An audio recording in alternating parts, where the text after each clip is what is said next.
கற்று கரவை கணங்கள் பலகரந்து செற்றார் திரழியச் சென்று செரு செய்யும் குற்றமன்றில்லாத கோவலர்தம் பொற்கொடியே புற்றரவல்கொல் புனமையிலே போதராய் சுற்றத்து தோழிமார் எல்லாரும் வந்து நின் முற்றம் புகுந்து முகில் வண்ணன் பேர் பாட சிற்றாதே பேசாதே செல்வப் பெண்டாட்டி நீ எற்றுக் குரங்கும் பொருளேலோ ரெம்பாவாய். ஆண்டாளருளிச் செய்த திருப்பாவையிலே 11வது பாசுரம் நம்முடைய அனுபவத்திற்கு இன்று உரியதாகிறது. இந்த பாசுரங்கள் யாவுமே திருப்பள்ளி எழுச்சியான பாசுரங்கள். பெண் பிள்ளைகளை எழுப்பி வருகிறார்கள். ஒரு 11 பெண் பிள்ளைகளை எழுப்பி வருகிறார்கள். 11களுக்குள்ளே ஆழ்வார்கள் 11 நம்முடைய முன்னோர்கள் பார்த்திருக்கிறார்கள். திருப்பாவைக்கே உள்ளுரை பொருள் உண்டு என்பான் உரைத்தோம் கீழ்மை எனச் சேரும் உயர்த்தோம் நெஞ்சமே வந்து பாண்டியன் கொண்டாடப்பட்ட பிரான் வந்தான் என்று ஈண்டிய சங்கமெடுத்தூத வேண்டிய வேதங்களோதி விரைந்து கிழியறுத்தான் பாதங்கள் யாமுடைய பற்று. நீளோ துங்கஸ்தனகிரி தடி சுத்தமுத்னோத்ய கிருஷ்ணம் பாரார்த்தியம் ஸ்வம் ஸ்ருதிசதசிரசித்தமத்யாபயந்தி சோச்சிஷ்டாயாம் ஸ்ரஜி நிகழிதம் யா பலாத்கிருத்ய புங்கே கோதா தஸ்யை நமயிதமிதம் போஜ ஏவாஸ்து போயः. அன்னவயல் புதுவையாண்டாளரங்கற்கு பன்னிதிருப்பாவை பல்வதியம் இன்னிசையால் பாடிக் கொடுத்தாள் நற்பாமாலை பூமாலை சூடிக் கொடுத்தாளைச் சொல்லு.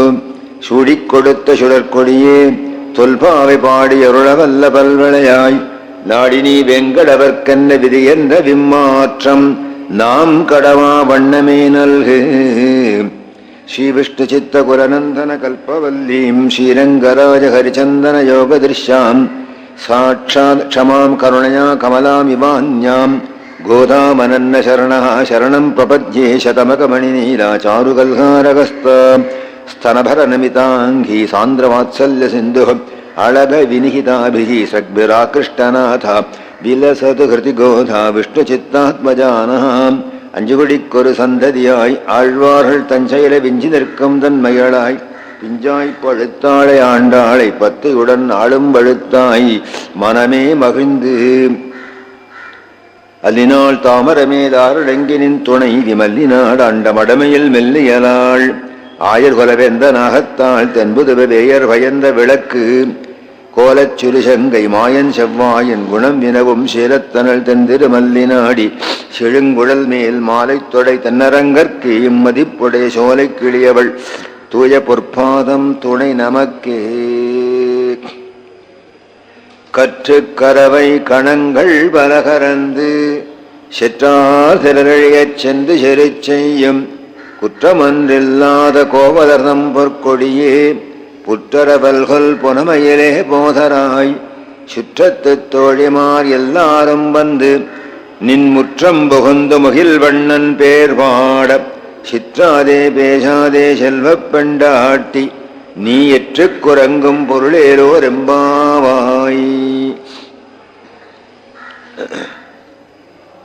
ஆண்டாளருளிச் செய்த திருப்பாவையிலே 11வது பாசுரம் நம்முடைய அனுபவத்திற்கு இன்று உரியதாகிறது. இந்த பாசுரங்கள் யாவுமே திருப்பள்ளி எழுச்சியான பாசுரங்கள். பெண் பிள்ளைகளை எழுப்பி வருகிறார்கள்.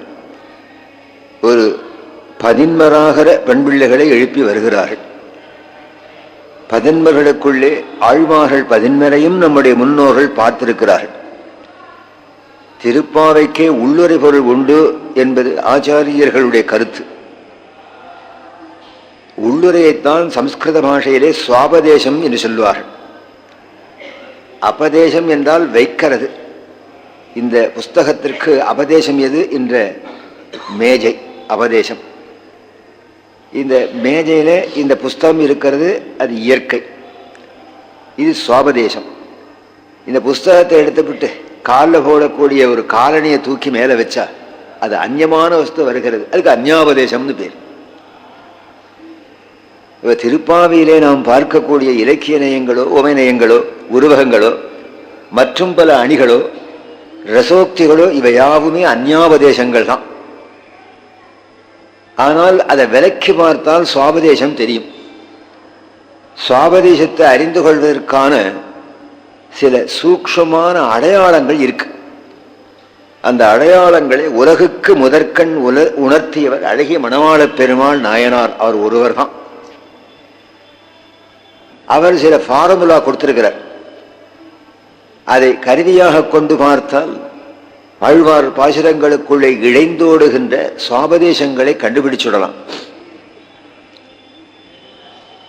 அவ்வாறு ஆராய்ந்து பார்த்து இந்த 10 பாசுரங்களிலே ஆழ்வார்கள் 10 உள்ளே இருக்கிறார்கள் என்று அறிந்திருக்கிறார்கள்.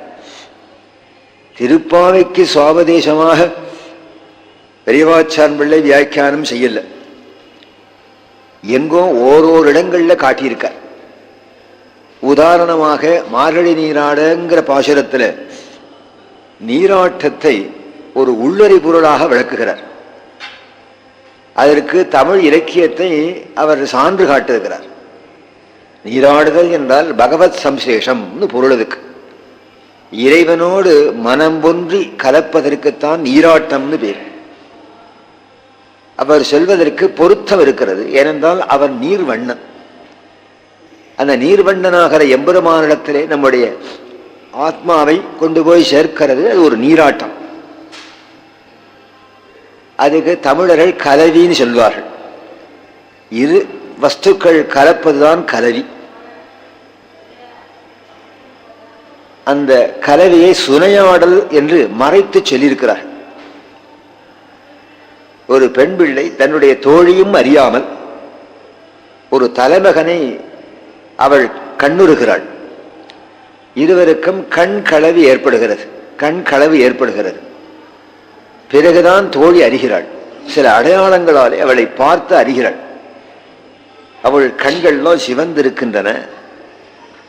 அவள் உடலிலே ஒரு வகையான பசலை நோய் மீகூர்ந்திருக்கிறது. உடல் வாடி இருக்கிறது. கூந்தல்கள்லாம் கலைஞ்சிருக்கு. அதை பார்த்த உடனே தோழி அப்பட்டமா கேட்கப்படாது. ஒரு தலைவனோடு நீ கூடினாயோ என்று அவ்வாறு கேட்கப்படாது. அவளை பார்த்து கேட்கிறாள், சுனையாடினாயோ என்று கேட்கிறாள். சுனையாடுதல் என்றால் தலைவனோடு கூடுதல்னு பொருள். தமிழரும் கலவியை சுனையாடல் என்றார்களே என்று காட்டியிருக்கிறார். ஆகவே உள்ளுரை காண்பது கூட தமிழ் மரபுதான் என்பது பெரியவாச்சான் பிள்ளையின் கருத்து. இதை ஏன் சொல்கிறேன் என்றால், சில இலக்கியவாதிகள் தூஷிக்கிறார்கள். ஸ்ரீவைஷ்ணவர்கள் சுவாபதேசத்துக்கு நீங்கள் ஒரு அதிகமான இடம் கொடுத்து தேவையில்லாத விஷயங்களை எல்லாம் ஏற்றிச் சொல்கிறீர்கள் என்று அவர்கள் கருதுகிறார்கள். ஏன் சொல்கிறார்கள்னு பார்த்தேன். சுவாபதேசத்தில் அவர்களுக்கு துவேஷமா விரோதமான இல்லை. அவர்கள் உயர்ந்த நூறாக கருதுகிறார்களோ அதற்கு சுவாபதேசம் யாரும் சொல்லல. திருமறையிலே வரக்கூடிய திருப்பள்ளி எழுச்சி, திருவாசகத்திலே வரக்கூடிய திருப்பள்ளி எழுச்சி, இவைகளுக்கெல்லாம் சுவாபதேசம் சொல்லல. சமீப காலத்திலே சுவாபதேசங்கள் சொல்ல பார்க்கிறார்கள். ஆனாலும் நம்முடைய முன்னோர்கள் கூறுகின்ற நெறியில் அவை இல்லை. திருப்பாவைக்கு முற்றிலும் சுவாபதேச பரமாக உரை அருளிச் செய்தவர் ஒன்றான வானமாமர ஜீயசுவாமி. அந்த சுவாபதேசார்த்தம் அருளிச் செய்வதற்கு முன்னாலே தான் கோலச்சூரி சங்கைங்கிற தனியனையும் அருளிச் செய்தார். அந்த சுவாபதேசத்துக்குரிய தனியனது. அந்த சுவாபதேசத்தில் 30 பாசுரங்களுக்கும் சொல்லியிருக்கார். அதை பின்பற்றி பின்னாலே சுத்த சத்தம் தொண்டையாச்சாரியார் என்ற ஒரு சுவாமி, அவர் ஒரு 150-200 வருஷத்துக்கு முன்னாலே இங்கு வாழ்ந்தவர். அவர் இன்னும் சற்று அதிகமாகவே சுவாபதேசங்கள் அருளி செய்திருக்கிறார். அவர்களுக்கு பிறகு திருக்கண்ணபுரத்திலே வாழ்ந்த பட்டப்பா சுவாமி என்பவர், அவர் சுவாபதேசபரமாக எழுதவில்லை, ஆனால் உபன்யாசங்கள் பண்ணினார். திருப்பாவை பாசுரங்களை உபன்யாச ரூபமாக பழக்கினவர் அவர்தான், பட்டப்பா சுவாமின்னு பேர். அவரை அப்படியே ஃபாலோ பண்ணவர் காஞ்சிபுரம் மகாவித்வான் அன்னங்கராச்சாரியர் சுவாமி. அவர் திருப்பாவை பாசுரங்களுக்கு 4 வியாக்கியானங்கள் அருளி செய்திருக்கிறார். ஜனன்யாச்சாரியர் எவ்வாறு 2 வியாக்கியானங்கள் செய்தாரோ அதே போல காஞ்சிபுரம் சுவாமியும் 4 வியாக்கியானங்கள் அருளி செய்திருக்கிறார். அதுல ஒரு வியாக்கியானம் சுவாபதேச பரமாகவே இருக்கும். அதில் இந்த 10 பாசுரங்களுக்கு ஆழ்வார்களை அறிமுகப்படுத்துகிற போது வானமாமலை ஜிய சுவாமியினுடைய அவருடைய ரீதியை விட்டு அவர் சற்று விலகியிருக்கார். ஆனால் அவருடைய காரணம் சரியா இருக்கு. பொய்கையாழ்வார் தொடங்கி திருமங்கையாழ்வார் பர்யந்தம் என்ற ஒரு கணக்கு கொண்டார் வானமாமலஜியர். இவர் ஆழ்வாருக்கு ஆண்டாளுக்கு முற்பட்டு குலசேகர ஆழ்வார் மேலே ஏறி பொய்கையாழ்வார் வரையில் ஏற்றி பிறகு ஆண்டாளுக்கு பிற்பட்ட ஆழ்வார்கள்னு பிரித்து திருமங்கையாழ்வார் பர்யந்தம் வருகிறார். இவ்வாறு வருகிற போது பொய்கையாழ்வாரும் சரியா இருப்பார், திருமங்கையாழ்வாரும் சரியா இருப்பார். ஆனால் இருவர் பாசுரங்களையும் பார்த்தாலும் நமக்கு சரியாத்தான் இருக்கும். ஆனால் அண்ணங்கராச்சாரியாருடைய சுவாபதேசம் முற்றிலும் பொருத்தமா இருக்கு, வார்த்தைக்கு வார்த்தை பொருத்தமா இருக்கு. அது சுவாபதேச வியாக்கியானத்தை அண்ணங்கராச்சாரியர் எப்போது அருளி செய்தார் என்றால், அந்த சுவாமி 50 ஆண்டுகள் திருப்பாவை பிரவச்சனம் செய்தார், பொன்விழா கொண்டாடினவர். சென்னிமாநிலே உப்புட்டூர் ஆழ்வார் செட்டி சத்திரத்திலே உபன்யாசம் பண்ணார். ஒரு முறை அடியேன் கேட்டிருக்கிறேன். 50 ஆண்டுகள் அனுபவத்தை ஒரு நூலாக ஆக்கினார். அது தனியாகவே வெளியிட்டிருக்கிறார். அந்த பாசுரங்கள்ல ஆழ்வார்கள் 11 அறிவுறுத்தியிருக்கிறார். அந்த முறையிலே இன்றைய பாசுரத்தை ஆராய்ந்தாலே முதல்ல சுவாபதேசம் தெரிகிறது. கோபதர்தம் பொற்கொடியே என்ற உடனேயே நம்முடைய நினைவிற்கு வரக்கூடியவர் யாரு என்றால் பூதத்தாழ்வார் தான். அந்த பூதத்தாழ்வாரை காட்டுகின்ற லிங்கம் அடையாளம் எதென்றால் கோவலர்தம் பொற்கொடியே, குற்றமில்லாத கோவலர் என்று ஆண்டாள் அடைமொழி கொடுத்திருக்கிறார். கோவலர் என்றால் ஆச்சாரியர்களுக்கு பெயர். கோ என்றால் சமஸ்கிருத பாஷையிலே ஸ்ரீ சூக்திகள், அருளிச் செயல்கள், வார்த்தைகள்னு பொருள். வார்த்தைகளை அருளிச் செய்வதிலே வல்லவர்கள் நம்முடைய ஆச்சாரியர்கள். ஆகினாலே அவர்களை கோவலர்னு சொல்லலாம். இன்றும் வடதேசங்கள்ல ஆச்சாரியர்களை கோஸ்வாமி என்றுதான் சொல்கிறார். ஆகினாலே கோவலர்கள்னா ஆழ்வார்கள் தான். அவர்கள் வார்த்தைக்கு விலை ஏது? அவர்கள் வார்த்தைகளான திவ்ய பிரபந்தத்திற்கு இணைதான் ஏது? அந்த வார்த்தைகள் எல்லாம் வேதத்தின் விழுமிய பொருள்கள் என்று கொண்டாடி இருக்கிறார்கள். ஆகவே அவர்கள் கோவலர்கள். குற்றமில்லாத கோவலர்கள்னு அடைமொழி இருக்கு இல்லையா? அதுல ஆழ்வார்கள் 3 அயோனிஜர்கள், மற்ற ஆழ்வார்கள் அவ்வாறு அல்ல. இவர்கள் பிறப்பிலே குற்றம் இல்லை. ஏனென்றால் கர்ப்பவாசம் பண்ணல. பொய்கை ஆழ்வாரோ பூதத்தாழ்வாரோ பேயாழ்வாரோ அவர்கள் அப்படியே ஆவிர்பவித்தவர்கள். அவ்வாறு ஆவிர்பாவம் உண்டா என்ற விஷயங்கள் எல்லாம் நிறைய ஆராய்ச்சி பண்ணணும். அதெல்லாம் அடியேன் வகுப்புகள் நடத்துற போது துபாய் நகர்ல விளக்கியே சொல்லியிருக்கேன். ஆவிர்பாவங்கள் உண்டா? மற்ற மதங்கள்ல இந்த ஆவிர்பாவங்களை சொல்லியிருக்கிறார்களா? இது சாத்தியமா என்றெல்லாம் பல விசாரங்கள் நடந்திருக்கு. இன்று அவ்வாறு ஆவிர்பாவம் உண்டாகிறதா என்றெல்லாம் ஆராய்ச்சிகள்லாம் செய்தோம். அவர்கள் அயோனிஜர்கள் என்று பெயர் பெற்றவர்கள். அப்போது சரீரங்களை எல்லாம் நாங்கள் பலவையாக பிரித்து பார்த்தோம். அதுல பல்வகையான சரீரங்கள்ல அயோனிஜ சரீரம்னே ஒரு தனி. அந்த அயோனிஜர்கள் ஆழ்வார்கள்ல 3 தான். பொய்கை ஆழ்வார், பூதத்தாழ்வார், பேயாழ்வார். இவர்கள் 3 பிறந்த இடம் புஷ்பங்களா தான் இருக்கு. பல மத வரலாறுகள்லாம் நான் பார்த்த போது அயோனிஜர்கள் யாவருமே புஷ்பங்களிலே தோன்றி இருக்கிறார்கள். மாட்டு கொட்டில்களிலே வைக்கோல்களுக்குள்ளே உண்டாக்கி இருக்கிறார்கள். இதெல்லாம் ஒரு அழகா அமைதியா இருக்குது. ஏதோ ஒரு தத்துவம் இருக்கு, நமக்கு அதை புரிஞ்சுக்க முடியல. இவர்கள் 3 புஷ்பங்களிலே தோன்றியவர்கள் அயோனிஜர்கள். ஆயினாலே ஒரு தாயினுடைய வயிற்றிலே கர்ப்பவாசம் பண்ணி பிறந்தால் அது குற்றம்தான். அந்த குற்றத்தை பெருமாள் தலையிலே போட்டு ஏற்றுக்கொண்டார். கௌசல்யினுடைய கர்ப்பத்திலே 12 திங்கள் வளர்ந்தார். தேவகிதன் சிங்கம் என்று கூறுகின்றபடி அவள் திருவயிற்றிலே அவர் அவ்வாறு 12 திங்கள் வாழ்ந்தார். அப்படியானால் பகவானுக்கு அந்த குற்றம் சொல்லலாமே என்றால் சொல்ல முடியாது. இப்ப சரகேஷன் சொல்றான் இல்லையா, அந்த மாதிரி சரகேட்டா வாழலாம். ஆண் பெண் கலவியினாலே உண்டான கர்ப்பம் இல்லை, சங்கல்ப மாத்திரத்திலே கர்ப்பம் உண்டாயிடுச்சு. அப்படி உலகங்கள்ல சில கேசஸ் ரிப்போர்ட் ஆயிருக்கு, தானா கர்ப்பம் ஆயிருக்கு, புருஷனே இல்லாதபடி இதெல்லாம் ஆயிருக்கு. இதெல்லாம் ஒரு மெடிக்கல் ஹிஸ்டரியில அபூர்வமா நடந்திருக்கு. பகவான் தன்னுடைய சங்கல்பத்தாலே தான் கௌசல்யனுடைய கர்ப்பத்தை இருந்தான். அது பாயச சிருஷ்டி, அது பாயச கர்ப்பம், பாயச புத்திரனை ஒழிய ஔரச புத்திரன் அல்லன். அதே போலதான் ஸ்ரீ கிருஷ்ணனும். இல்லைன்னு சொன்னால் பிறந்தவுடனே சங்கச்சக்கர கதாதாரியாக ஒரு பெரிய குழந்தையா கண்ணுக்கு வருவான் தோன்றுவானா?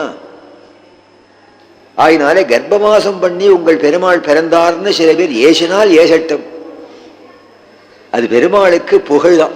ஆழ்வாரே சொன்னால் பகவான் கர்ப்பவாசம் பண்ணி பிறந்தானேன்னு யாராவது ஏசினால் கவலையே படாதீர்கள். அவன் எவ்வளவு பிறக்க வேணும்னு இஷ்டப்படுகிறானோ அவ்வளவு பிறப்பிலேயும் ஒன்று புகழ்தான் ஏறுகிறது. அதை வேதமே சொல்லியிருக்கிறது. சௌஷ்யான் பவதி ஜாயமானஹா, ஜாயமானஹான்னா பிறக்கிறான். பிறக்க பிறக்க அவனுடைய பெரு மேன்மை அதிகமாகிறது என்று ஆழ்வான் வேதம் சொல்ல, ஆழ்வாரும் ஒளிவரும் முழுநலம் பல்பிறவி பெறுவான் என்றெல்லாம் சொல்லியிருக்கிறார். வேதமே அஜாயமானகா ஆன பகுதா விஜாயத்தே, அவன் உண்மையிலேயே பிறப்பதில்லை, ஆனா பிறப்பதாகவே சொல்லப்பட்டிருக்கிறான். பிறவா பிறப்பில்லை, பிறப்பித்தோர் இல்லையே என்று பரிபாடல் பேசுகிறது. ஆழ்வார்களே அவ்வாறு அயோரியர்கள் நாம் அறிந்து கொள்ளணும், குற்றமில்லாத கோவலர்கள். அந்த கோவலர்கள கொடியாகவே தன்னை சொல்லிக் கொண்டவர் இவர்தான். கோல் தேடியோடும் கொழுந்ததே போன்றதே மால் தேடியோடும் மனம். இந்த பாசுரத்தை ஆண்டாளுக்கு ஏற்றி வியாக்கியானத்தில் சொல்லியிருக்கிறார். கொடியானது பிறக்கிற போதே எங்கடா கொம்பு இருக்கும்னு தேடி போகும். கோல் தேடி ஓடும் எது? கொழுந்து கொடி. அதுபோல என்னுடைய மனமானது மாலை எம்பெருமானை தேடுகிறது என்று ஆழ்வார் சொல்லியிருக்கிறார். ஆகினாரே பூதத்தாழ்வாராம். இந்த பூதத்தாழ்வார் வாழ்ந்ததெல்லாம் கடற்கரை புனங்களிலே தான் வாழ்ந்தார். ஆகினாலே அவரை புனத்தையிட்டு ஆண்டாள் சொல்லியிருக்கிறார், புனமையிலே என்று சொல்லியிருக்கிறார். இன்னும் பல அடையாளங்கள் எல்லாம் உண்டு. நமக்கு அவகாசங்கள் குறைஞ்சு போச்சு. இனிமேல் சுவாபதேசத்தை விட்டு அந்யாபதேசத்துக்கு போவோம். இங்கே உறங்குகிற பெண் பிள்ளை எவ்வாறு நமக்கு அறிமுகப்படுத்தப்படுகிறாள்னு பார்க்கணும். இந்த பெண் பிள்ளைக்கு என்ன சிறப்பு என்றால், ஒரு அழகு போட்டி வைத்தால் இவள் தான் முதல் பரிசு வாங்குவாள். இவ ஊருக்கு ஊர் அழகு போட்டிகள் வைத்து உலக அழகிகள் வரையில் போயாச்சு. அதுபோல கோகுலத்திலேயே பேரழகி யார் என்றால் இவள் தான். அழகுக்கு என்ன லட்சணம்? ஏதோ கேட் வாக்கிங் சொல்றாள், அது நடந்தா அழகுன்னு வச்சிருக்காவா? அப்படி இல்லை. முதல்ல மொத்தமா அழகு இருக்கணும், அதுக்கு சமுதாய சோபைன்னு பேர். அப்புறம் ஒவ்வொரு உறுப்பா அழகா இருக்கணும் இல்லையா, அதுக்கு அவயவ சோபைன்னு பேர். தனித்தனி அவயவங்கள்லாம் அழகா இருப்பா, மொத்தமா பார்த்தா குட்டையா போடுவா. சில பேர் இடுப்புக்கு கீழே உயரமா இருப்பா, மேல குட்டையா இருக்கும். மேல உயரமா இருப்பா, இடுப்புக்கு கீழே குட்டையா போடும். அதெல்லாம் அவயவ சோபை அற்றவர்கள். கண் அழகா இருக்கணும், முகம் அழகா இருக்கணும், இடை அழகா இருக்கணும், ஸ்தனங்கள் அழகா இருக்கணும், தோள்கள் அழகா இருக்கணும், நடை அழகாக இருக்கணும், கூந்தல் அழகா இருக்கணும். ஒரு பெண்ணினுடைய அழகை நிர்ணயிக்கிறது எது? அவளுடைய முகமா, அவளுடைய வாயா, அவளுடைய நாசிகையா, இடையா, ஸ்தனங்களா, எதுன்னா கூந்தல்னு ஆண்டாள் அபிப்பிராயம். எங்காவது பொண்ணுக்கு எவ்வளவு கூந்தல் வாரி முடியல, அவள் கூந்தலை அவுத்து விட்டா தரைய தொடறது, பின்னி மாளல்ல, அந்த மாதிரி இருக்கணுமாம் கூந்தல். அதுக்கு ஒரு ஊமை சொல்லுகிறார், மயிலினுடைய தோகை போல இருக்கணும். ஒரு மயில் வந்து நின்னா எவ்வளவு பெரிய நீளமா இருக்கு தோகை, அது கொம்புல நின்னா அந்த தோகை அப்படியே தொங்கும். அதுபோல தோகைமா மயிலன்னவர்கள் என்று ஆழ்வார் பேசுகிறார். அது தோகை போல இருக்கணும். அவ்வாறு இருக்கிற ஒரு அழகியை கண்டுதான் மயங்கினான் ஆய் மயில்கொல் அணங்குகொல் ஆய் மயில்கொல். திருக்குறள்ல காமத்துப்பால முதல்ல இந்த குறளை வச்சிருக்க. இவள் யார்? இவள் மயில் தானா என்று பேசுகிறார். அந்த மயில்னு சொன்னா நடைய கொண்டல்ல, சாயை கொண்டல்ல, கூந்தல் தோகை போல இருப்பதால்னு பரிமையாளர் உரையிருக்கிறார். ஆய் மயில்கொல். நல்ல மயிலோ, நல்ல மயில் எது என்றால் இயற்கையா காட்டிலே சஞ்சாரம் பண்ணக்கூடிய மயில், அதுதான் புனமயில் என்று ஆண்டாள் சொல்லுகிறாள். அதனால கூந்தல் தான் மிக அழகு, இடை அழகு, இவற்றையெல்லாம் ஆண்டாள் சொல்லுகிறாள். எவ்வளவுதான் அழகா இருந்தாலும் கண்ணனுக்கு ஏற்றபடி இருக்கணும். கண்ணனுக்கு ஒரு பெண் பார்க்கணும்னு யசோதையும் நந்தகோபாலனும் ஜாதக கட்ட தூக்கி பெண்கள் பார்க்க போனா ஒத்தி தான் சரியா இருக்கலாம். அந்த ஒத்தி யாருன்னு பார்க்கணும் இல்லையா? கண்ணனுடைய இல்லத்திற்கு ஒருவரும் ஒத்திய பார்த்தாச்சு. நேற்றைய பாசுரத்தில் நோற்று சுவர்க்கம் புகுகின்ற அம்மனாயின்னு பார்த்தோம். இவள் இந்த பக்கம் இருக்கா, அடுத்த வீடா இருக்கா. கண்ணனுடைய திருமாளிகைக்கு ஒருவரும் 5 இல்லங்கள், மற்றொருவரும் 5 இல்லங்கள். அதனால இந்த பெண் பிள்ளையை பார்க்கிறார். அதனால கண்ணனோடு அனுபவம் பெறுவதற்கு வாய்ப்பாக அவளுடைய அமைப்பு இருக்கு. அவளுடைய குலமும் கண்ணனுக்கு ஏற்ற குலம். என்ன குலம் என்றால் கோவலர்தம் பொற்கொடியே என்பதனாலே கோபால குலத்திலே அவள் பிறந்திருக்கிறாள். ஒரு கோபகுலத்திலே பிறந்தால்தான் கண்ணனுக்கு வாழ்க்கைப்பட முடியும். கண்ணனும் ஒரு கோபிகை ஒத்தி ஆசைப்பட்டு தான் வந்தான். ராதையை திருமணம் புரிய வேண்டுமே, ஆனால் கத்திரிய குலத்திலே பிறந்தால் கொடுக்க மாட்டா, பிராமண குலத்திலே பிறந்தால் பிறக்க மாட்டா என்று ஆயனாகி ஆயர்மங்கை வேயர் தோல் விரும்பினாய் திருமண சொல்லுகிறார். நீ இடையனாக ஏன் வந்தேன்னு எனக்கு தெரியுங்கிறார். நீ இடையனாக வரவில்லையானால் ராதை உனக்கு கிடைச்சிருவாளா? கிடைக்க மாட்டாளே. ஆகையினாலே கண்ணனுக்கு ஏற்ற குலமா இருக்கு. இதுக்கு ஆபிஜாத்தியம்னு பேரு, குலச்சிறப்பு வேண்டும். அதற்கு மேலே ரூபம் எப்படி இருக்கிறது? சொர்ணமயமா இருக்கலாம். தங்கத்தை உருக்கின மாதிரி இவள் நிறம் இருக்கு. பொற்கொடின்னு சொல்லியிருக்கிறாள் இல்லையா? துவட்சி கொடியினாலே காட்டப்படுகிறது. ஒரு பெண்ணினுடைய துவட்சி எங்க தெரியணும் என்றால் இடுப்புல தெரியணும். சாதாரணமா பெண்கள் நிற்கிற போது ஸ்தம்பம் மாதிரி நிற்க மாட்டான். ஒரு இடுப்பை ஒடிச்சுன்னு தான் நிற்பான். ஒரு கை சாஞ்சிருக்கும், அல்லது ஒரு தூணை பிடிச்சுட்டு இருப்பான், கதவை பிடிச்சுட்டு இருப்பான். ஒரு கொள்கொம்பு இல்லாமல் அவர் நிற்கப்படாது. நின்றால் அது ஆணுக்கு லட்சணம். அது விக்கிரகங்கள்ல கூட ஸ்திரீனுடைய விக்கிரகம் இடுப்பை ஒடிச்சு திரிபங்கி லட்சணமாக கையை அப்படி நீட்டி வச்சிருப்பான். நடக்கிற போதே கையானது இப்படித்தான் போகும் ஸ்திரீகளுக்கு. ஆண்களுக்கு அப்படி போகப்படாது. இந்த நடைக்கு ஆங்கிலத்துல கெய்ட்னு பேரு. நடைய வச்சு இது ஆனா பெண்ணான்னு பார்க்கலாம். என்னதான் பேண்ட் போட்டு தலைமையில வெட்டி கிராப்டு ஹேரா ஒரு பெண் போனா கூட நடைய வச்சு இவள் ஆனா பெண்ணான்னு பார்த்துப்படலாம். பின்னாலேயே பார்த்து சொல்லலாம், முன்னால போக வேண்டாம். அதுக்கு கெய்ட்னு பேர். இது நடை கூட ஒவ்வொரு தேசத்துக்கும் ஒவ்வொரு வகையா இருக்கு. நான் பல தேசத்துல மக்களை பார்க்கிற போது தெரியாது. அதுல தமிழ்நாட்டு பெண்களினுடைய நடைதான் தனி அழகு.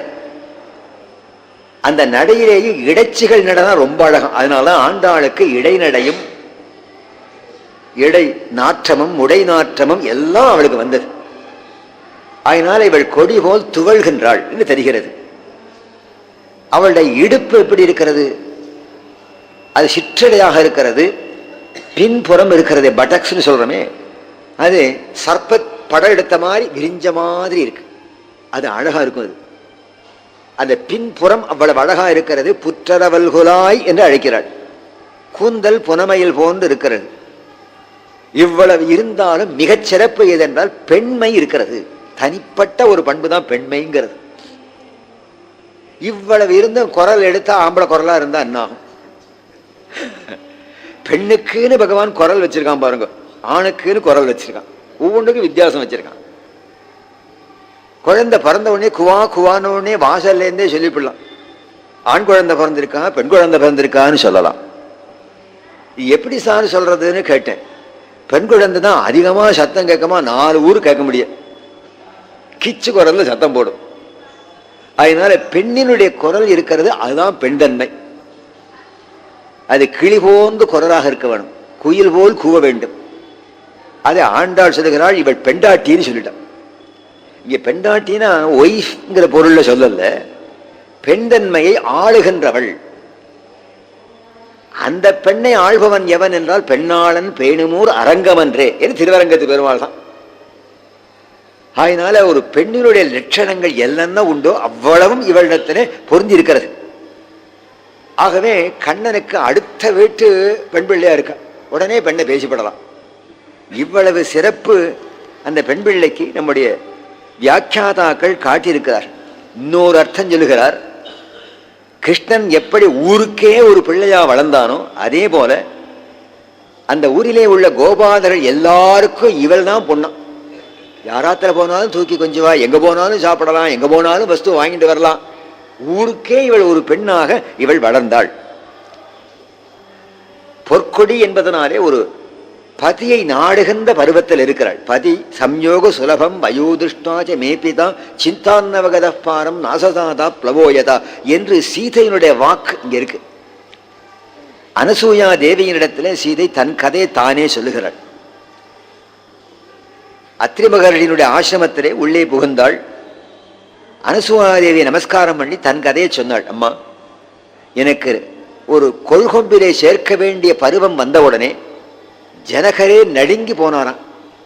இவள் படரக்கூடிய ஒரு கொம்பு எங்க இருக்குன்னு நான் தெரியலையே. பதி சம்யோக சுலபம், சுலபமான வயசுல இருக்கிறாள். அந்த வயசுல ஒரு விவாகத்தை பண்ணி வச்சிடணும். இப்ப அந்த வயசுல விவாகங்கள்லாம் நின்று போச்சு. பெண்ணுன்னு சொன்னா 30 வயசுக்கு மேலதான் பெண்ணே கிடைக்கிறா. அப்ப எப்படி பெண்டாட்டியா இருக்க முடியும், எப்படி அழகு இருக்க முடியும், எப்படி அந்த ஒசிவு இருக்க முடியும்? அப்ப எந்த வயசுன்னு சொன்னா இங்கிலீஷ்காரனே சொன்னா ஸ்வீட் 17 டீன் ஏஜ்னு சொல்றா இல்லையா, அந்த 16-17 வயசு இல்லையா, அந்த வயசா அதுக்கும் கீழே வயசுகளுக்கு. ஆகினாலே எல்லாரும் இவளை கொண்டாடி கிருஷ்ணனுக்கு இவள் தான் ஏற்றவள் என்று வளர்த்து வருகிறார்கள். இன்னொரு தன்மை அவளுக்கு சொல்லப்படுகிறது, அவனை அடைவதற்கு நானா நோற்பேன், அவன் தானே நோற்று என்னை வந்து பார்க்கட்டும் என்று சொல்லி, நான் அவனுக்கு உபாசிய வஸ்து, அவன் உபாசகன், அவன் என்னை தேடி வருவான் என்ற எண்ணம் இவளுக்கு உண்டு. ஆகையினாலே அவள் தன்னுடைய இல்லத்திலே படுத்து உறங்குகிறாள். அவளை எழுப்புகிற போது முதல்ல யாரை கொண்டாடுவது? இவளை வளர்க்கின்ற பெற்றோர்களை கொண்டாடும். நல்ல ஒரு பேரண்டேஜ் இருக்கணும். இப்போது எல்லாம் யாரும் பார்க்கறது இல்லை, இன்டர்நெட்லேயே பேசி கல்யாணம் ஆயிடுறது. கல்யாணம் ஆன மறுநாளே விலகி போயிடுறான். இப்படித்தான் விவாகங்கள்லாம் ரத்தாயிடுறது. பேரண்டேஜ் நிச்சயம் பார்க்கணும் இல்லையா? ஆகினாலே பேரண்டேஜை சொல்லுகிறாள். பெற்றோர்களாகிற கோவலர்கள் எவ்வாறு இருக்கிறார்கள் என்றால், கற்றுக்கரவை கணங்கள் பலகரந்து செற்றாதிரழிய சென்று செறி செய்யும் கோவலர். இவர்கள் தங்கள் ஜாத்திச்சிதமான அந்த தொழிலை விடல, தொழில் செய்கிறார். என்ன தொழில்னா பால் கறக்கிற தொழில். அதே போல அவர்களுக்கு வீரம் உண்டா என்றால் வீரமும் உண்டு. அது இரண்டையும் ஆண்டாள் சொல்லுகிறாள். இவள் வீட்டிலே ஏராளமான பசுக்கள் கட்டியிருக்கு. கற்று கறவை கணங்கள் பல. இந்த கறவைகள்னு பொதுவாக பலம் இருந்தாலும் பசுக்கள்னு வியாக்கியானம் பண்ணியிருக்கிறார். பின்னால ஒரு கறவைன்னு ஒரு வார்த்தை வருகிற போது எல்லாம் சேர்த்துக்கணும். கறக்கிற பருவமாக இருக்கிற பசுக்கள். அப்ப கறக்காத பசுக்கள் அந்த கோகுலத்தில் உண்டா என்று ஒரு விசாரம் வருகிறது. கிடையவே கிடையாதான். சரி, முதிர்ந்து வயசான கிழட்டு மாடுகள் உண்டானா அதுவும் கிடையாதான். கிருஷ்ணனுடைய வேங்குழல் கேட்டே வளர்ந்த பசுக்கள், அவன் கையால தடவி கொடுத்து அதனால வளர்ந்த பசுக்கள் ஆகையினாலபடியே அது தலையீற்று பசு போலேயே இருக்குமா, 8 கண்ணு போட்டிருக்குமா, முதல் கண்ணு போலே இருக்குமா. சில ஸ்திரீகள் அவ்வாறு இருக்கா. எத்தனை வயசானாலும் அவளை பாட்டின்னு சொல்லக்கூடாது, மாமின்னு சொல்லக்கூடாது, அக்கான்னு பழக்கிறான். இல்லைன்னா வயசு கூட காட்டிப்படுறது இல்லையா, ஆகையினால பழக்கிறான். இந்த பசுக்கள் எல்லாம் தலை நாகுகள்னு எழுதுற. நாகுன்னு சொன்னா அது இப்பத்தான் கண்ணு போட்ட கிடாரி வியாக்கியானம் பண்ணியிருக்க. அப்படியே எல்லாம் இருக்குமா. அந்த கறவைகள் எல்லாம் கன்றோடு கூடிய கறவைகள் என்று இங்கே பொருள் சொல்லல, கன்றுகளாகவே விளங்கக்கூடிய கறவைகள் வியாக்கியானம் பண்ணிருக்கிறார். கற்று கறவை கன்று என்பதான் எதுகை நோக்கி கற்றுன்னு வருகிறது. சிலம்பு அதிகாரம் சிலப்பதிகாரம்னு வருகிறது இல்லையா, அது போல வரும். கற்று கறவை கணங்கள் வலகறந்து. எவ்வளவு பசுக்கள் அந்த கோபாலனுடைய இல்லத்திலே என்றால் எண்ணியே முடியாது. கணம் கணமா எண்ணலாமான்னு பார்த்தா அதுவும் முடியல. கணம் சொன்னா செவல பசுக்கள், குட்ட பசுக்கள், நெட்ட பசுக்கள், இப்படி எல்லாம் பல வகையான பசுக்களுக்கு அடையாளங்கள் இருக்கு. அதை கணங்கணமா பிரிக்கலாம். அந்த மாதிரி எத்தனை கணங்கள் என்றால் கணங்கள் பலன்னு ஆண்டாள் சொல்லுகிறார்.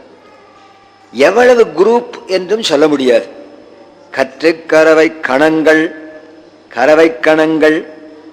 அது ஏன் இந்த பசுக்கள் கன்றாக இருக்கிறது இன்னொரு காரணம் சொல்றார்.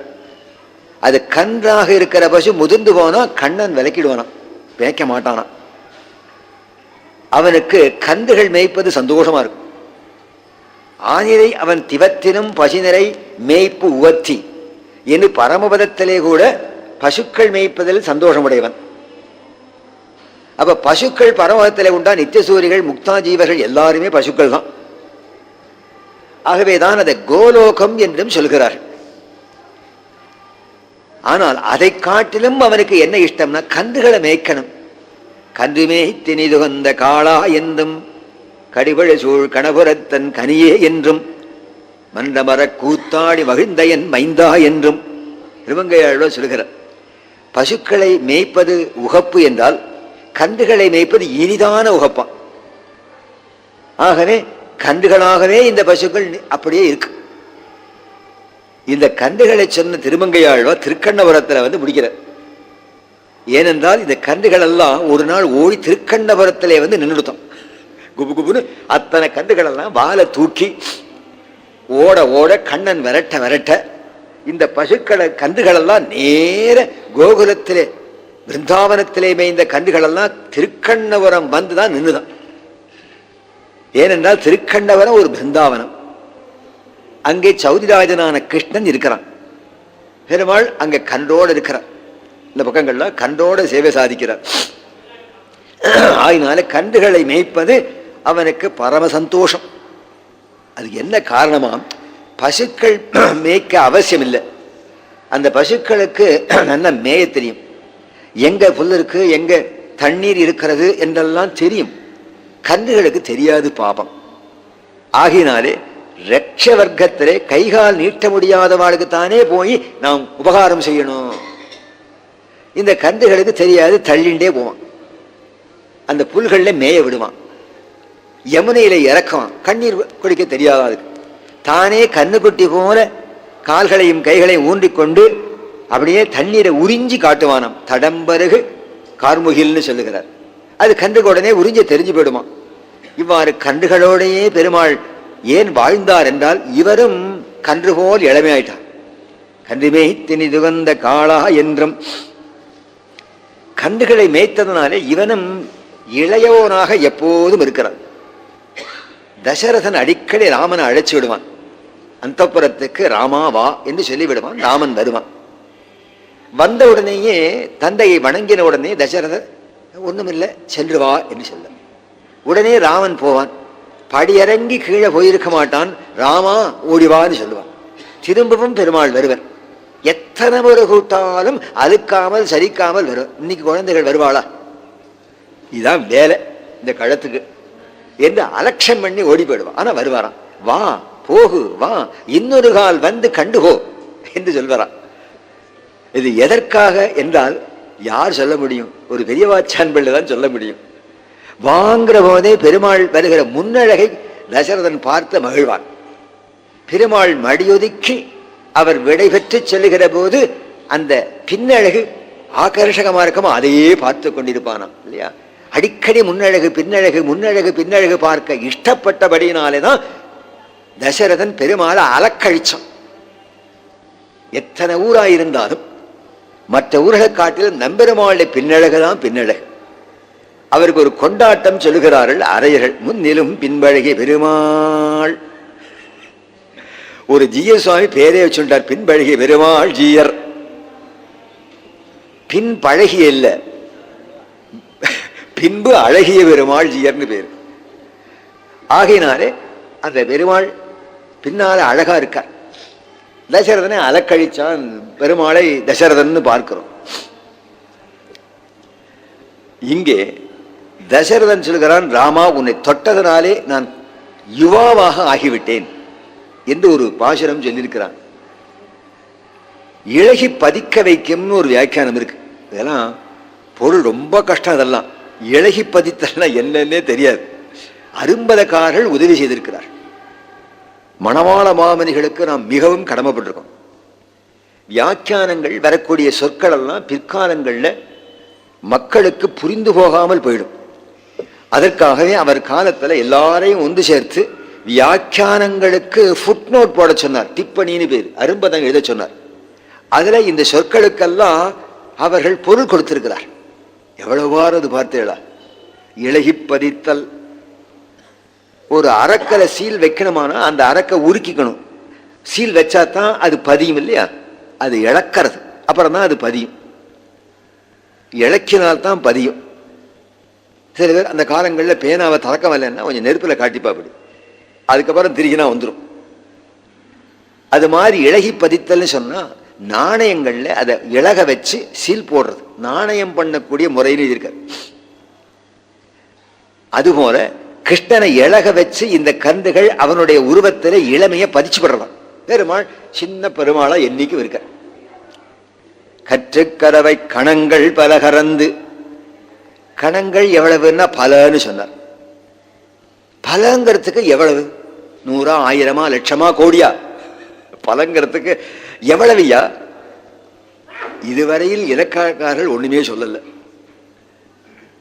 ஆனால் விவேக பிரயோகம்னு ஒரு நூல் இருக்கிறது.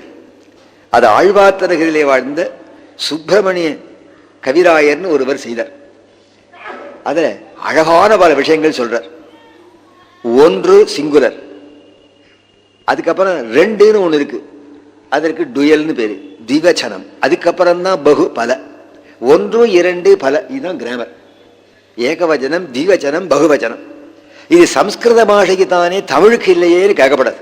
தமிழிலையும் இருக்கிறது, பிரயோகங்கள் இருக்கிறது. ஒரு நாட்செல்லலம், இரு நாட்செல்லலம், பல நாள் சென்று என்று பலருடைய செல்லிலும் தலைநாட்கண்ட விரிப்பினன் மாதோ என்றெல்லாம் தமிழ் நூல்களில் பார்க்கிறோம். அதனால பல என்பது 2க்கு மேல 3 என்று ஒரு பொருள் செய்திருக்கிறார். ஆனால் இங்க பலன எண்ண முடியாத விஷயங்கள் எடுத்திருக்கார். பெரியவாச்சான் பிள்ளை கேட்கிறார், கற்றுக்கணங்கள் பலன்னு சொல்லியிருக்கேன், அப்ப சில கறவைகளை கறக்கலையோ? இல்லை. அப்ப கற்றுக்கணங்கள், கறவை கணங்கள் பலவும்னு ஒரு உண்மை சேர்த்துக்கணும். உண்மை வியாக்கியானங்கள்ல சேர்த்து காட்டியிருக்கா. எல்லா கறவைகளையும் பசுக்களையும் கறந்துட்டா. அதுக்கு மேல ஒரு கேள்வி கேட்கிறார். இங்கதான் இருக்கிற பசுக்களை கறந்தே மாளல்ல, அந்த பால் தயிரை வைக்கிறதுக்கு இடம் இல்லை, ஃப்ரிட்ஜில் இடம் இல்லை, என்ன செய்யறது? வேண்டான்னு எங்கேயாவது கொட்ட வேண்டியதானே? இடமே இல்லாதபடி சமர்த்தமா இருக்கிற போது சில பசுக்களை கறக்காமல் விட்டா என்னையா? எல்லாத்தையும் ஓட்டா கறக்கணுமான்னா, கறக்கல்லேனா அந்த பசுக்கள் படுறபாடி வாழால பொறுக்க முடியாதான். அந்த பசுக்களுக்கெல்லாம் மடி வீங்கி மூளை கடுத்து ஹா ஹா ஹான்னு கதறுமா. அதனால கறந்து விடுறாளா? இல்லைன்னா அவளுக்கு தேவையில்லையா? என்ன வியாக்கியானம் பண்ணியிருக்கிறார்? கற்றுக்கறவை கணங்கள் பலவும் கறந்து. இலக்கண அறிவோடு திருப்பா வியாக்கியானம் பார்க்கணும். வெறும் உபன்யாச சாமர்த்தியம் போராது, சாஸ்திர ஞானமும் போராது. தமிழ் நூல்கள் அறிந்தாலொழிய பெரியவாச்சான் பிள்ளை ஹிருதயம் புரியாது. ஸ்பஷ்டமா இலக்கண குறிப்பா எழுதி காட்ட மாட்டான். ஆனா நான் உணர வேணும் அதை. கற்றுக்கறவை கணங்கள் பலவும் கறந்து. இது எவ்வாறு இருக்கிறது என்றால் ரத குஞ்சரவாஜிமான்னு சொல்வது போல இருக்கும். அசோகவனத்திலே சீதையே அனுமானுக்கு தன் கதையை தான் சொல்றான். ராஜா தசரதர் இருந்தாரே, அவர் எப்பேற்பட்டவர் தெரியுமா? எங்க மாமனார் ரத குஞ்சர வாஜி மான். ரதம் தெரியும் உங்களுக்கு, குஞ்சரம் யானை, வாஜின குதிரை. ரத குஞ்சர வாஜி மான்னு சொன்னால் என்ன பொருள்? அது ஒரு பிரத்யம், அது இடை சொல்லது, அதுக்கு மிகுதின்னு பொருள். ஸ்ரீமான்னு சொல்றமா இல்ல? ஸ்ரீனு மட்டும் போட்டா அளவான செல்வத்தை உடையவன், ஸ்ரீமான்னா அளவிறந்த செல்வத்தை உடையவன் பொருள். இதுக்கு அந்த மான்கிறது மது என்கிற விகுதி. அது ரத குஞ்சர வாஜிமான்னு சொன்னதுனால ரதங்களையும் குஞ்சரங்களையும் வாஜிகளான குதிரைகளையும் பல பல பல உடையவன் அர்த்தம். அதுக்கு அதுபோல ஆண்டாள் கற்றுக்கறவை கணங்கள், கணம்னாலே அது கலெக்டிவ் நவுன், கணங்கள் என்றால் அது ஒரு புளூரல் விகுதி. அப்புறம் அதுக்கு மேல ஒரு கலெக்டிவ் நவுன் பலன்னு ஆண்டாள் போட்டிருக்கிறார். அவ்வளவு பசுக்கள் நிரம்பி இருக்கிறது.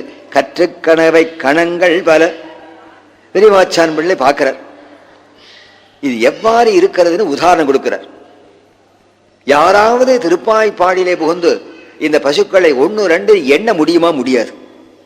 ஒரு கால் யாரால முடியும்னா, இந்த லோகத்துல எத்தனை ஜீவராசிகள்னு எவன் எண்ணி முடிக்கிறானோ அவனால முடியும். எண்ணிட்டு எத்தனை ஜீவாத்மாக்கள் இருக்கு, எண்ண முடியுமா? யாராலும் எண்ண முடியாது. சம்சாரிகளினுடைய தோஷங்களை யாராவது எண்ணி முடியுமா? முடியாது. சர்வேஸ்வருடைய குணங்களை யாராவது எண்ணி டோட்டல் போட முடியுமா? முடியாது. அதுபோல திருவாய்ப்பாடியிலே உள்ள பசுக்களின் எண்ணிக்கையை யாரும் எண்ணி இவ்வளவு என்று சொல்ல முடியாது. கற்றுக்கறவை கணங்கள் பல கறந்து. இந்த கறந்துன்னு சொல்லிருக்கு, கோவலர் என்று பன்மையா இருக்கு. ஆனால் பன்மை பொருள் சொல்லல. கோவலர் என்றால் மரியாதை பன்மைன்னு பேர். கோவலன் தான். ஒரு கோவலனை இவ்வளவு பசுக்களையும் கறக்க முடியுமானா கறந்துருவானா? அவ்வளவு சாமர்த்தியம் உண்டா அவனுக்கு. இங்க போவான், அங்க போவான், இங்க போவான், அத்தனை பசுக்களையும் ஒற்ற கறந்துருவான். அவ்வளவு சாமர்த்தியமும் புஜபலமும் ஒரு கோபாலனுக்கே உண்டா. இது எவ்வாறு? ஒரு புரோகிதரே ஒரே நாள் பல ஆத்துக்கு தவசம் பண்ணி வைப்பா, கல்யாணம் பண்ணி வைப்பா. ஒரே இடத்துல பல சடங்குகள் ஒரு ரித்விக் எவ்வாறு செய்து வைக்கிறான்னு உதாரணம் கொடுக்குற. இப்ப அந்த காலத்திலே இருந்திருக்கு.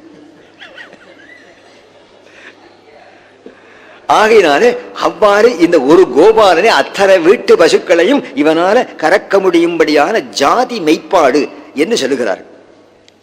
அதனால என்ன உணர்த்தப்படுகிறது என்றால், இவளுடைய குட்டி எப்படி இருக்கு? குலம்னா அரியது செய்கிற குலம். ஆக அரியது செய்கிற குலத்திலே நீ பிறந்தாலும் எங்களுக்கு ஏ பெண்ணே நீ எளியை, நீ சுலபமானவள் இல்லையா என்று உணர்த்துகிறார்கள். சரி, பசுக்களை எல்லாம் கறந்தாச்சு. செற்றார் சிறழிய சென்று செரு செய்யும் கோவலர். இது அடுத்த சிறப்பு. செற்றார் என்றால் சத்துருக்கள். இந்த கோவலர்களுக்கு சத்துருக்கள் உண்டா என்றால் உண்டு. யார் சத்துருக்கள் என்றால், கிருஷ்ணனுக்கு சத்துருக்கள் யாரோ அந்த அவர் யாவருமே இந்த கோபாதர்களுக்கு சத்துருக்கள் தான். அப்ப ஒரு சாபதேசம் சொல்றார். என்ன சாபதேசம் என்றால், அடியார்களுக்கு விரோதிகள் எல்லாம் ஆண்டவனுக்கு விரோதிகள், ஆண்டவனை விரோதிக்கிறவர்கள் எல்லாரும் அடியார்களுக்கு விரோதிகள். இப்ப சத்துருக்கள் யார் நாம் தீர்மானம் பண்ணிவிடலாம். இங்க ஒரு உதாரணம் கொடுக்கிறார். இதோ வந்திருக்கிறானே அங்கதன் சொல்றான். இந்த விபீஷணன் யாரு தெரியுமா? சத்ரோகோ சங்காசாது, சத்ருக்களின் இடையிலிருந்து இவன் வந்திருக்கிறான். அப்ப இவன் சத்ரு இல்லைன்னு தானே ஆகிறது. விபீஷணன் சத்ரு இல்லைன்னு விலைக்கிவிட்டான். பொல்லா அறக்கரை சேர்ந்தவன் அல்லன், நல்ல வரக்கர் இல்லையா? அப்ப யார் சத்ரு என்றால், அங்கதன் தனக்கு சத்ருன்னு சொல்றான். என் சத்ரு என் சகோதரன்கிறான். அங்கதனுக்கு வாஸ்தவமாகவே சத்ரு இல்லை ராவணன். இன்னும் சொல்ல போனா அவனுடைய தந்தைக்கு சிநேகிதன், வாலியினுடைய நண்பன். ஆனாலும் பகவானை விரோதிச்சிருக்கிறான், சீதையை பிரிச்சுட்டானே, ஆகினாலே அவன் எனக்கு சத்ரு தான் இல்லையா? பெருமாளுக்கு பாண்டவர்கள் எவ்வளவு சொந்தமோ அதே போல துரியோதனாதிகளும் சொந்தம்தான். ஆனா அந்த துரியோதனாதிகளை எனக்கு சத்துருக்கள்னு பெருமாள் சொல்லியிருக்க. கேட்கிறான் துரியோதனன், கிருஷ்ணா ஏன் நீ விதுர திருமாளிகையிலே போய் பிரசாதப்பட்டாய்னு கேட்கிறான். இங்க போய் வரத நினைக்கலாமா? உனக்கு எவ்வளவு பெரிய ஒரு டின்னர் காத்திருக்கு, துரியோதனன் ரெடி பண்ணி வச்சிருக்கான். உனக்கு அங்க இஷ்டமில்லையானால் பீஷ்மருடைய கிரகத்திலே சீகரிக்கலாம், ஞாக்ஞியா இருக்கா? இல்ல பிராமணாலத்துல தான் நான் மடியா சாப்பிடுவேன்னா துரோணாதிகள்லாம் இருக்கா, அங்க நாங்கள் ஏற்பாடு பண்றோம், மடித்தளிகை ஏற்பாடு பண்றோம். எல்லாம் விட்டு விதுரனுடைய குடிசையில வந்து உள்ள நுழைஞ்சிருக்கு. இது நியாயமானு கேட்கிறான். அதுக்கு பெருமாள் பதில் சொல்றார். அவன் கேட்ட கேள்வி என்ன? பீஷ்ம துரோணா அதிக்கிரமிய மாஞ்சைவ என்னையும் விட்டு நீ சாப்பிட்டியே மதுசூதன, கிமர்த்தம் புண்டரீ காற்ற புக்தம் ரிஷல போஜனம். அவன் வீட்டில் ஏன் சாப்பிட்டாய்? பெருமாள் பார்த்தார், இந்த பயலுக்கெல்லாம் சாஸ்திரங்கள்லாம் சொல்லப்படாது, வேற ஒரு பதிலை சொல்வோம். சத்ருக்கள் வீட்டில் சாப்பிடக்கூடாதுன்னு தர்மசாஸ்திரம் சொல்லியிருக்கே, நீ உணர்வாயான்னு. ஆமாம் சொல்லியிருக்கிறது. பாண்டவர்களுக்கு நீ சத்ரு, ஏக்கு சத்ரு பி, பிக்கு சத்ரு சி, ஆயினால ஏ சத்ருவா இருக்குங்கிற அவசியம் இல்லை. லாஜிக்கல. ஆனா பெருமாள் ஒரு லாஜிக் கல்பிக்கிறார். ஆகையினாலே நீ எனக்கு சத்ரு, உன் வீட்டில் நான் வரமாட்டேன். யார் சத்ரு என்பது தெரிகிறது.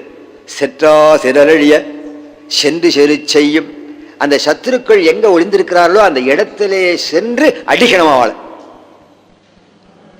அதுதான் வீரத்திற்கு அழகு. இங்கேருந்து வடதிரட்டி போகக்கூடாது. அல்லது அவர்கள் மதலை சுத்தி வளச்சென்று வாடாவளிலே சண்டைக்கு வான்னு அவன் சொல்லக்கூடாது.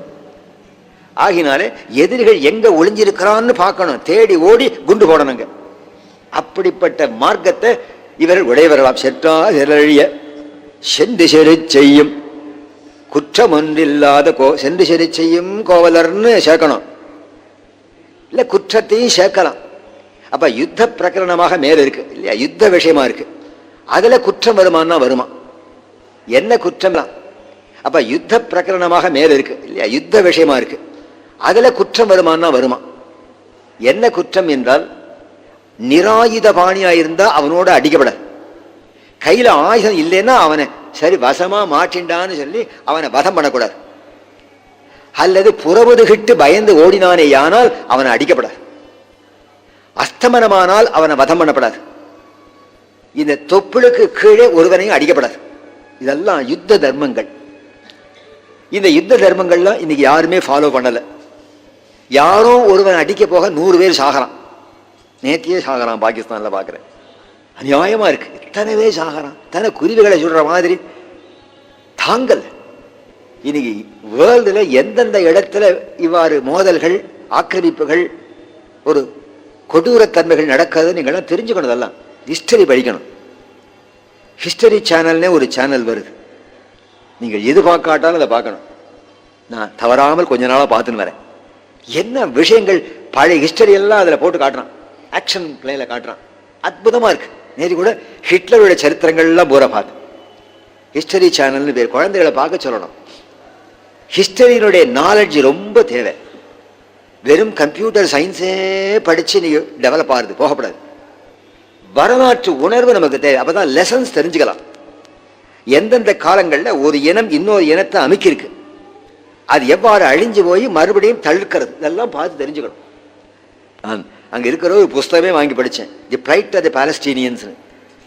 பாலஸ்தீனியர்களுடைய கஷ்டம் எவ்வளவுன்னு எனக்கு தெரியல. அதுக்காகவே புஸ்தகம் வாங்கி படிச்சா இவ்வளவு கஷ்டப்பட்ட ஒரு இனமா, யூதர்கள் வாழ்க்கையில எவ்வளவு கஷ்டப்பட்டிருக்கா என்றெல்லாம் நினைச்சு பார்த்தா ஆச்சரியமா இருக்கு. இதெல்லாம் தெரிஞ்சுக்கணும். இதெல்லாம் செற்றா சிறழிய சென்று செரு செய்யும் குற்றம் எது, இதெல்லாம் சொன்னேன். குற்றம் ஒன்றில்லாத கோவலர். இனிமே அதை விட்டுடுவோம். பொதுவாக எந்த குற்றமும் செய்யாதவர்கள் கோபாலர்கள். இது என்னையா இது, இது சாஸ்திரம், இது சரியா இல்லையே. சாஸ்திரங்கள்ல சில குற்றங்கள் சொல்லியிருக்கு, அந்த குற்றங்கள்லாம் அவ செய்யறதே இல்லையா. இடது கையால சாட்டா அது தோஷம், அது குற்றம் சொல்லியிருக்கு. நின்று கொண்டே உணவு எடுத்துட்டால் அது குற்றம், நடந்து கொண்டே சாப்பிடக்கூடாது, எவ்வளவு சொல்லிருக்கு. சரியா அஸ்தமன காலத்துல சாப்பிடக்கூடாது, சந்தியா காலங்கள்ல எவ்வளவோ சாஸ்திரங்கள் இருக்கு. இதையெல்லாம் நான் மீறித்தான் வருகிறோம். இன்னைக்கு வாழ்க்கை மீறித்தான் இருக்கு. இதெல்லாம் குற்றம்தான். இந்த குற்றமில்லாத ஒழுக்கங்களுக்கு தான் ஆச்சாரம்னு பேர். அதை வரையறுத்து தர்மசாஸ்திரங்கள் எழுதியிருக்கிறார். இந்த கோபாலகளிடத்துல ஒரு ஆச்சார வைக்கல்யம் யாரும் பார்க்க முடியாது. ஏன்னா அவ்வளவு ஆச்சார சீராளோ, நெருப்பையே கழுவித்தான் எடுத்துப்பாளோ அப்படின்னு சொன்னா ஆச்சாரமே அவளுக்கு தெரியாதான். அப்படி எப்படி குற்றம் கண்டுபிடிக்கிறது? ஆச்சாரம் தெரிஞ்சாத்தானையா குற்றம் கண்டுபிடிக்கிறதுக்கு.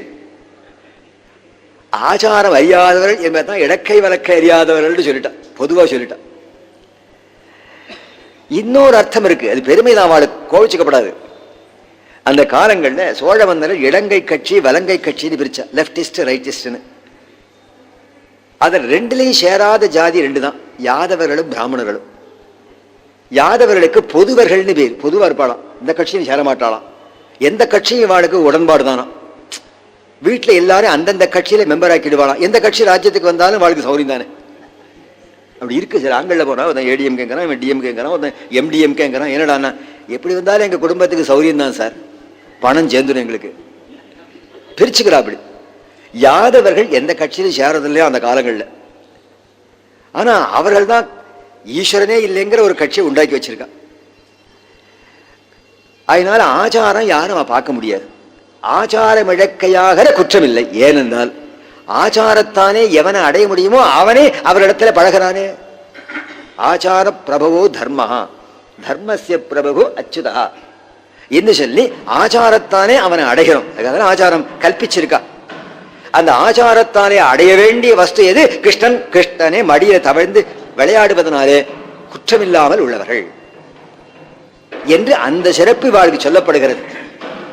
இதை விளங்கிக் கொள்வதற்காக திருவாய்மொழி ஈட்டின் வியாக்கியானத்தில் ஒரு சரித்திரமானது சொல்லப்பட்டிருக்கு. திருக்கோட்டியூரிலே தெற்காழ்வான் கோளரியாழ்வான் என்று இருவர் வாழ்ந்தார். அது பட்டருடைய காலம், பெருமானார் அடுத்த காலம். அது இவர்கள் இருவருமே திருக்கோட்டியூர் நம்பியினுடைய குமாரர்கள். இரண்டு பேருக்கும் நாமம் என்ன, பெயர் என்னன்னா நிருசிம்மன்னு பேர். கோளரின்னா நிருசிம்மம் தெரியும் உங்களுக்கு, சிங்கம்னு பேரு. தெற்காழ்வான்னு சொன்னால் தெற்கு அரண்மனையிலே தெற்கு வாசல்ல வச்சுதான் ஹிரண்யவதம் நடந்தது. அதனால அவனுக்கு தட்சிணேஸ்வரன் பேரு. அதனால நிருசிம்மனுக்கு பேரு. தெற்காழ்வான் கோளரியாழ்வான் ரெண்டு பேர். அதுல தெற்காழ்வான் மூத்தவர், கோளரியாழ்வான் தம்பி. தெற்காழ்வான் ரொம்ப ஆச்சாரமா இருப்பார், யார் மேலேயும் படமாட்டார். கீழே பார்த்து பார்த்து தாண்டி தாண்டி தான் போவார். எதையாவது துணியை மிதிச்சிருவோமோ நூலை மிதிச்சிருவோமோ என்று பயப்படுவர். மற்றொருவர் கோளரியாழ்வான் அப்படி இல்லை. அவர் எங்க போனாலும் விழுப்பாத்தான் இருப்பார், திருட்டாத்தான் இருப்பார். இன்னைக்கு நாகரிகமே அப்படி ஆயிடுச்சு. யார் வீட்டுக்கு போனாலும் உட்காருங்க சார்னு கட்டில காட்டுறா, ராத்திரி படுத்து மெத்தை தான் வச்சிருக்கா, அதெல்லாம் உட்காந்துக்கிறோம். பெட்டு தான் எடுத்து. எவ்வளவு கஷ்டமா இருக்கு பாருங்களேன். கீழே உட்காரவே முடியாது. அவர் ஆச்சாரமே அவருக்கு தெரியாது, ஆச்சாரமே பார்க்கறது இல்லை. அவரை ஊர்ல உள்ளவர்கள் எல்லாம் கொஞ்சம் வெறுத்தார்கள். இவரை எவ்வாறு திருத்தறதுன்னு தெரியல. ஆனால் எப்போதுமே கையில ஒரு தாளம் வச்சிருக்கார், நாமகீர்த்தனம் பண்ணுவார், பெருமாளை தியானம் பண்ணுவார். ஆனா ஆச்சாரம் இல்லை. நினைச்ச போது ஸ்நானம் பண்ணுவார், பண்ணாமலே இருப்பார். ஒரே வஸ்திரத்தை மறுநாளும் கட்டிப்பார். இதெல்லாம் இருக்கும் அவருக்கு. அவரை திருத்தறத்துக்கு சந்தர்ப்பம் பார்த்தார்கள். ஒரு நாள் திருக்கோட்டியூருக்கு பட்டர் எழுந்தொழி இருந்தார். அன்று ஒரு சூரிய கிரகணம் நடக்கிறது. அந்த கோவிலுக்கு முன்னாலே திருப்பார்கடல்ல புஷ்கரணி இருக்கு. எல்லாரும் ஸ்நானம் பண்ண வந்திருக்கா. மந்திரங்கள் சொல்றார்கள், தர்ப்பணம் பண்றா, தான தர்மங்கள் பண்றார்கள். புண்ணிய காலமா இருக்கே, அன்னைக்காவது ஒரு தீர்த்தம் ஆடக்கூடாதா? விசேஷ நாளாச்சு, அன்னைக்கும் தீர்த்தம் ஆடல. வெத்தலவாக்கு பொட்டியோட வாசல்ல வந்து நிற்கிறார். எல்லாரும் பட்டரிடத்துல அழைச்சின்னு போய், சுவாமி தேவர் தான் இவருக்கு ஹிதம் சொல்லணும், இவரை ஸ்நானம் பண்ணி வைக்கணும்னு சொல்றார். பரமேஸ்வர பட்டர் அவரை பார்த்து, சுவாமி தேவர் இன்னைக்காவது இந்த தீர்த்தத்துல குளிக்கப்படாதான்னு கேட்கிறார். இன்னைக்கு குளிச்சால் என்ன விசேஷம்னு அவர் கேட்கிறார். இன்னைக்கு குளிச்சால் சகல பாவங்களும் போய்விடும் சொல்ற. உடனே அவர் சிரிக்கிறார். இன்னைக்கு நான் ஒரு முறை மூழ்கினால் என்னுடைய சகல பாவங்களும் போகுமான்னு கேட்கிறார். பட்டரால பதில் சொல்ல முடியல. ஆனா அவரையே மடக்கிறார். அப்படியானால் உம்முடைய பாவம் போகிறதுக்கு வழி என்னன்னு கேட்கிறார். உள்ளே இருக்காரே பெருமாள் சங்கச்சக்கரதாரியாக, அவர் சக்கரத்தாரை ஏவி அந்த சக்கரத்தாழ்வார் வந்து என்னுடைய பாவத்தை ஆத்மாவிலிருந்து அறுத்தாலொழிய என் பாவம் போகாது. அவ்வளவு பாவம் பண்ணியிருக்கேன். ஒரு முழுக்கனாலே 2 முழுக்கனாலே கோடி ஜென்ம பாவம் போவிடுமா? உடனே பட்டர் சேவிச்சார். பாரீர், உம்முடைய அந்த பக்தி எங்களுக்கு இல்லையே. எவ்வளவு ஸ்ரத்தை, எவ்வளவு பக்தி, எவ்வளவு ஞானம் இருக்கு. உமக்கு ஸ்நானமே வேண்டாம்ட்டார். நித்திய ஸ்நானமும் வேண்டாம், நைமித்திக ஸ்நானமும் உனக்கு வேண்டாம். ஹிருதயத்திலே பகவான் ஆவாகனம் பண்ணி வச்சிருக்கிறீன்னு சொன்னாராம். அதுபோல பகவானே சொல்லுகிறார், என்னுடைய சாதுக்கள் ஆச்சாரம் இல்லாதிருந்தாலும் அவரை நான் அங்கீகரிக்கிறேன்னு கீதா வச்சனங்கள்லாம் இருக்கு. அதனால அவர்கள் குற்றம் செய்யாதவர்கள்ங்கிற லிஸ்டில் அவளை சேர்க்கணும். குற்றம் ஒன்றில்லாத கோவலர்தம் பொற்கொடியே. கோவலர் பொற்கொடியே என்பதற்கு நடுவில் தம்னு போட்டிருக்க. அது மிகைச்சொல்னு பேர். ஒரு சொல் மிகையாயிருந்தாலும் அது ஒரு பொருளை சிறப்பாக தருகிறது. கோவலர்கள் தாம் குழந்தைகள் நினைக்கிறாளாம், அந்த அர்த்தம் அதில் கிடைக்கிறது. கோவலர்தம் பொற்கொடியே, கொடியேன்னு சொன்னது அவளுக்கு ரொம்ப சந்தோஷமா இருக்கு. ஏனென்றால் நீ கிருஷ்ணனை நாடுகிறவள், ஆவிக்கு ஒரு பற்று கொம்பு நின்னலால் இளையன் காண்கிறார் ஆழ்வார். இந்த ஆவிக்கு ஒரு கொம்பு நாம் தேடணும். பற்று கொம்பு நாம் எங்க தேடுகிறோம்? பகவானே ஒரு கொம்பாகவே பார்த்து அதில் நாம் படல விடலாம் நம்முடைய ஆவியை, நம்முடைய ஆத்மாவை. கோவலர்தம் பொற்கொடியே புற்றரவல்குல் புனமையிலே. இதுவும் விழிச்சொல்லது. புற்றரவல்குல்னா அண்மை விழி. புற்றரவல்குலாயின்னு சொல்ல நீட்டிச்சுக்கணும். அழகான நிதம்பத்தை உடையவளே. அதுக்கு ஒரு ஊவை கொடுத்திருக்கிறாள். புற்றிலே உள்ள அரவு சர்ப்பம், அந்த சர்ப்பத்தினுடைய பின்பரம் போல் அந்த புடைகளானது அழகா இருக்கு. இது வேறு ஒரு அவயவம் சில பேர் நினைக்கிறா. இல்லை, ராமனை சொல்லுகிற போதே ஆழ்வார் அல்குல் அழகிய நம்பி என்று சொல்லியிருக்கிறார். அல்குதல் என்றால் இந்த பூமியில தங்குறதா இல்லையா இந்த பாகம், அதுக்கு தான் அல்குல்னு பேர். அது பருத்து அழகாக இருப்பதான் ஒரு பெண்ணினுக்கு ஒரு சிறப்பு. அது அதை பாம்பு படையெடுக்கிற போது பின்னால பார்த்தால் தெரியும், நடுவில் ஒரு பள்ளம் இருக்கும், அப்படி விரிஞ்சிருக்கும். அதுபோல இருக்கிறதாம் அவளுடைய பின்புறம். புற்றரவல்குல் அல்குலாய். புற்றிலே உள்ள அரவுன்னு வேற சொல்லியிருக்கிறாள். எங்க கூடைக்குள்ள வளர்க்கிறானே அந்த பாம்பை சொல்லல, அது ஒளி மழுங்கி இருக்கும். புற்றுக்குள்ளேந்து வரக்கூடிய அந்த சர்ப்பம் தான் பிரகாசமா இருக்கும். அது புற்றரவல்குல். இதெல்லாம் எங்க ஆண்டாள் பார்த்தாள். புற்றரவல்குலாய் புனமையிலே போதராய். அழகான காட்டிலே வாழ்கின்ற தோகையை உடைய மயில் போன்றவளே எழுந்திரு. புற்றரவல்குல் புனமையிலே போதராய். இந்த ஸ்திரீனுடைய அந்தரங்கமான இந்த அடையாளங்களை ஒரு ஸ்திரீ சொல்லுகிறாள், ஒரு புருஷன் வர்ணிக்கல. இதுல குற்றம் யாரும் ஆரோபிக்கப்படாது. இப்படி ஆண்டாள் சொன்னார். என்ன ஒரு ஆடவன் சொல்றது போல வர்ணிச்சிருந்தா ஒரு கால் நீங்கள் குற்றம் சொல்லலாம். ஒரு பெண் தானே வர்ணிக்கிறாள். திரௌபதி அவள் விராட தேசத்திலே வாழ்கிற போது ஒரு நாள் ஸ்நானம் பண்ணுகிற போது அவள் உடல் அழகை பார்த்து அந்த ஊர்ல உள்ள பெண்கள் எல்லாம் ஐயோ நாங்கள்லாம் ஆனா பிறக்கலையே நினைச்சா. பும்பாவம் மனசா எய்கு ஆடவர் பெண்மையை அவாவும் தோழினாய். ராமனுடைய தோழகை கண்டு ஆடவர்கள் எல்லாம் ரிஷிகள் எல்லாம் நாங்கள்லாம் ஸ்திரீகளா பிறக்கலையே என்று நினைத்தார்களாம். அதுபோல உன்னுடைய கொடி போன்ற தன்மை, உன்னுடைய கூந்தல், உன்னுடைய அல்குல் இதெல்லாம் பார்த்து நாங்களெல்லாம் ஆணாக பறக்கலையேங்கிற ஏக்கம் இவாளுக்கு உண்டாகிறது. புற்றரவல்குல் புனமையிலே போதராய்.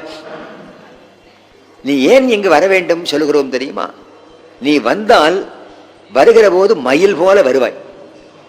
சோபயன் தண்டகாரண்யம் என்று பெருமாளும் பிராட்டியும் இளங்கோவும் செல்லுகிற போது பெருமாளுடைய நீல திருமேனி எங்க பார்த்தாலும் அது ஒளி விட்டுதான்.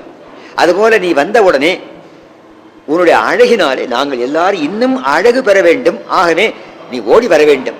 புற்றரவல்குல் புனமையிலே புனமையிலே போதராய் என்று சொல்லி இங்கு வர வேண்டும். கிருஷ்ணனோடு எங்களை நீயும் சேர்ந்து கூட்ட வேண்டும். போதராய். இந்த ஆண்டாளுக்கு இந்த வார்த்தை ரொம்ப பிடிக்கும். போதறுதல் போதறுதல் போதறுதல் என்று நீ இங்கு வர வேண்டும். அப்போதான் அந்த பெண் பிள்ளை கேட்கிறாளாம், நான் புறப்பட்டு வருகிறேன், எல்லாரும் வந்தீர்களான்னு கேட்கிறான். சுற்றத்து தோழிமார் எல்லாரும் வந்து. சுற்றம் வேறு தோழிமார் வேறுன்னு ஆண்டாள் பிரிக்கல. உற்றார் சுற்றார் நண்பர்கள் புடை சூழ 4 நாள் முன்பாகவே விவாக மகோத்சவத்திற்கு வந்திருந்து நடத்தி கொடுக்க வேண்டும். அப்படி எல்லாரும் கல்யாண மகால தங்கினா என்ன ஆகும்? ஆனா விடாமல் எல்லாரும் போடுறோம். இப்ப அநேகமா நண்பர்களை விட்டாச்சு, சுருக்கமாயிட்டான். தம்பதி சமேதராக என்று சொல்லி எழுதி விடுகிறோம் இல்லையா? ஆகினால எல்லாரும் வந்தாய்.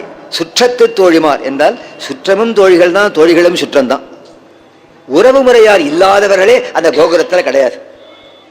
ஆகினாலே சுற்றத்து தோழிமார் அவர்கள் எத்தகையவர்கள் என்றால் கண்ணனிடத்தில் பிரதிப்பிரயோஜனம் எதிர்பாராதவர்களாம் அந்த தோழிமார்கள். ஏதாவது ஒன்று பிரார்த்திச்சா கூட அதுக்கு பலன் அதையே தான் மறுபடியும் பிரார்த்திச்சுப்பாளா. ஒன்று 1000 கொடுத்து பின்னும் மாளும் செய்வன் சொல்லுகிறார் இல்லையா? அப்படிப்பட்டவர்களாம் சுற்றத்து தோழிமார்கள்.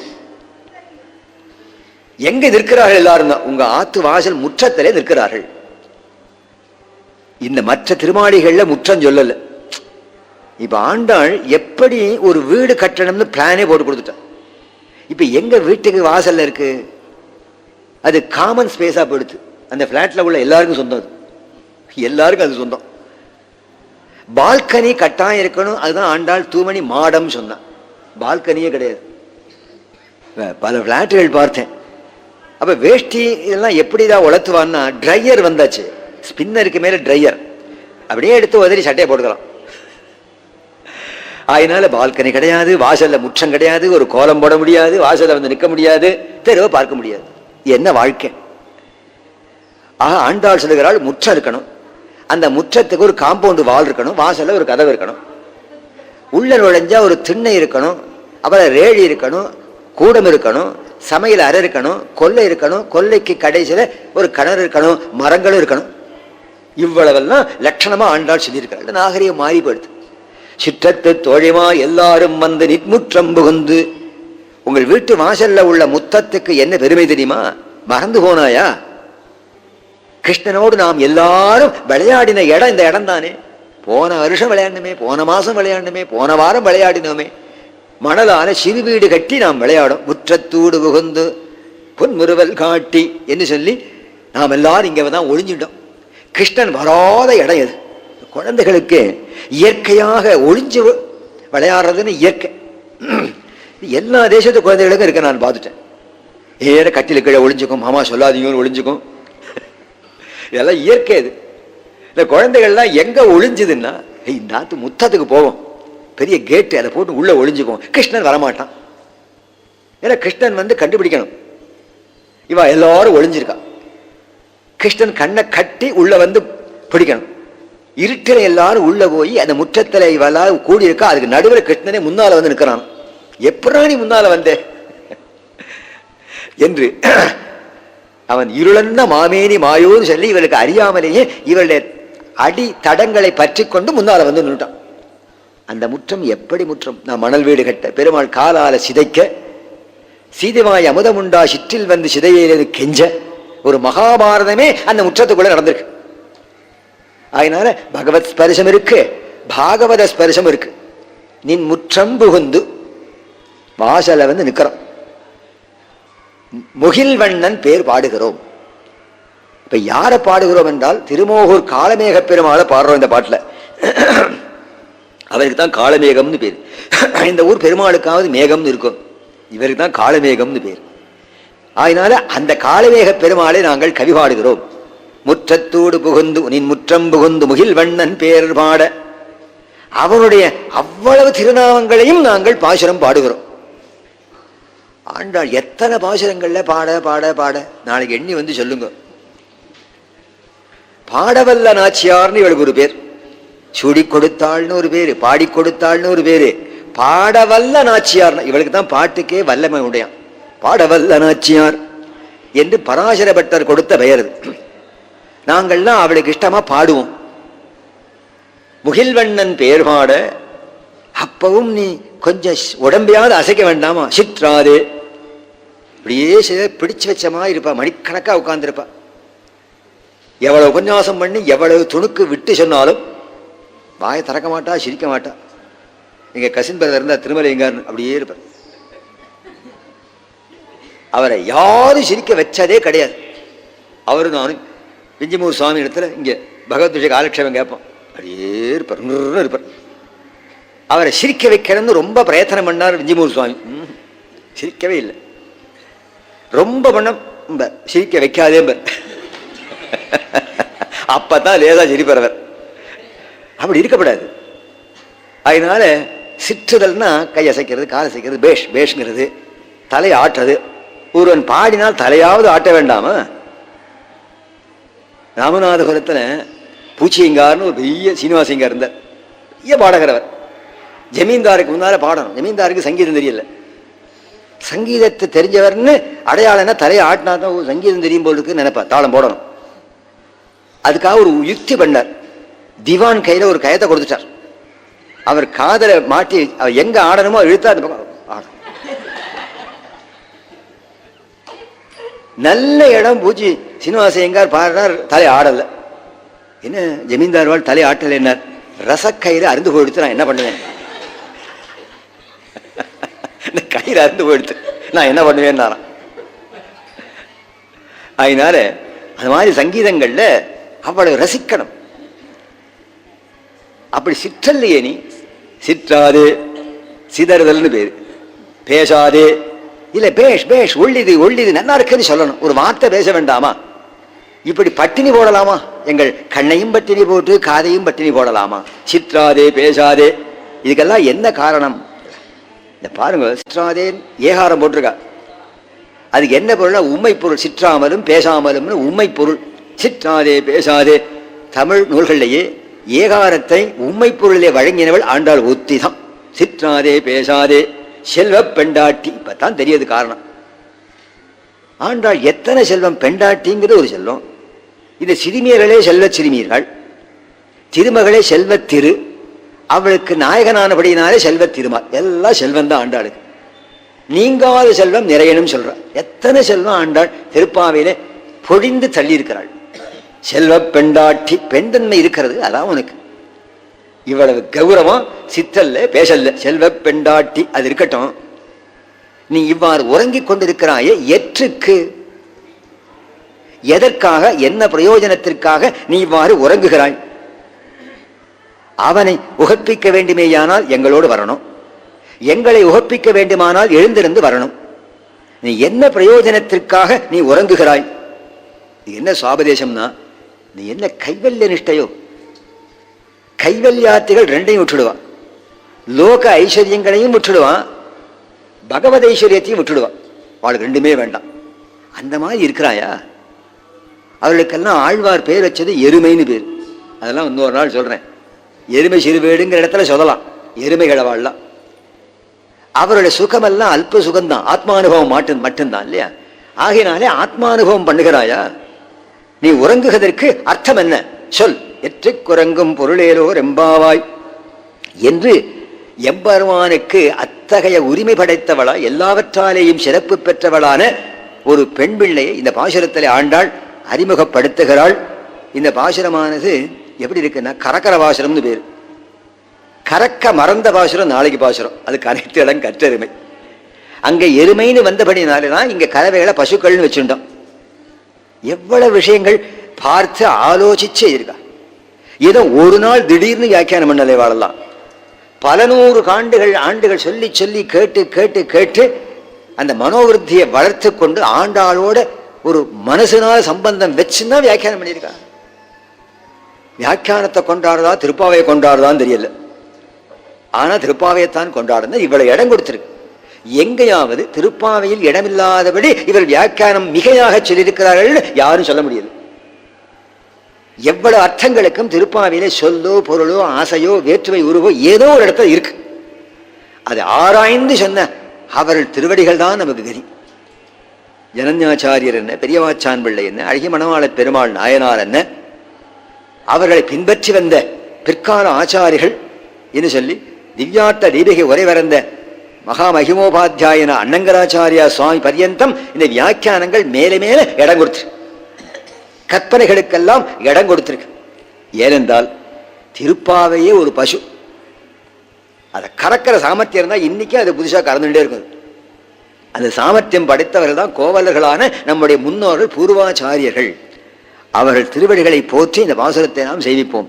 கற்று கறவை கணங்கள் பலகரந்து செற்றாதிரழிய சென்று சிறை செய்யும் குற்றமன் இல்லாத கோபதர்தம் பொற்கொடியே புற்றரவல்கள் பொனமையிலே போதராய் சுத்தத்து தோழிமார் எல்லாரும் வந்து நின் முற்றம் புகுந்து முகில் வண்ணன் பேர் பாட சிற்றாதே பேசாதே செல்வ பெண்டாட்டி நீ எற்று குறங்கும் பொருளேலோ ரெம்பாவாய்.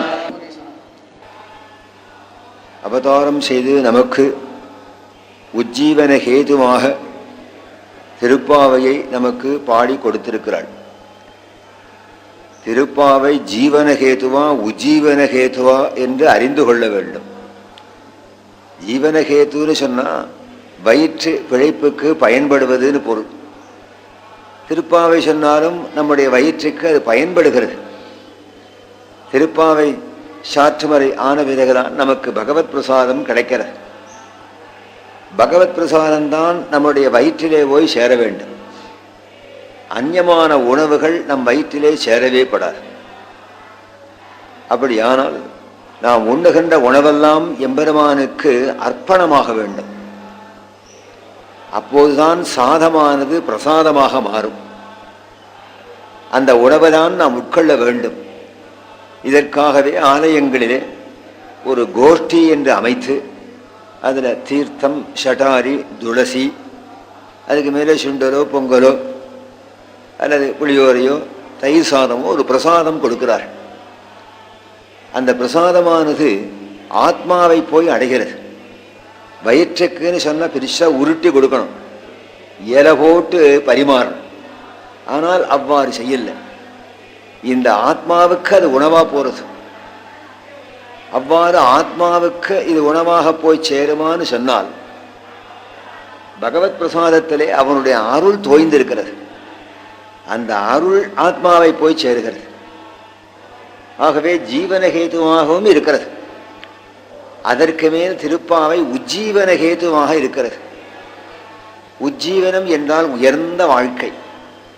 உயர்ந்த வாழ்க்கை எது? போது விடிந்தால் எழுந்திருந்து பல்ல தேய்ச்சு உடனே ஆபீஸுக்கு ஓடி எவன் எவன் கால்களிலேயோ விழுந்து நம்முடைய வாழ்க்கையை நடத்துகிறோமே, அந்த வாழ்க்கை அன்று.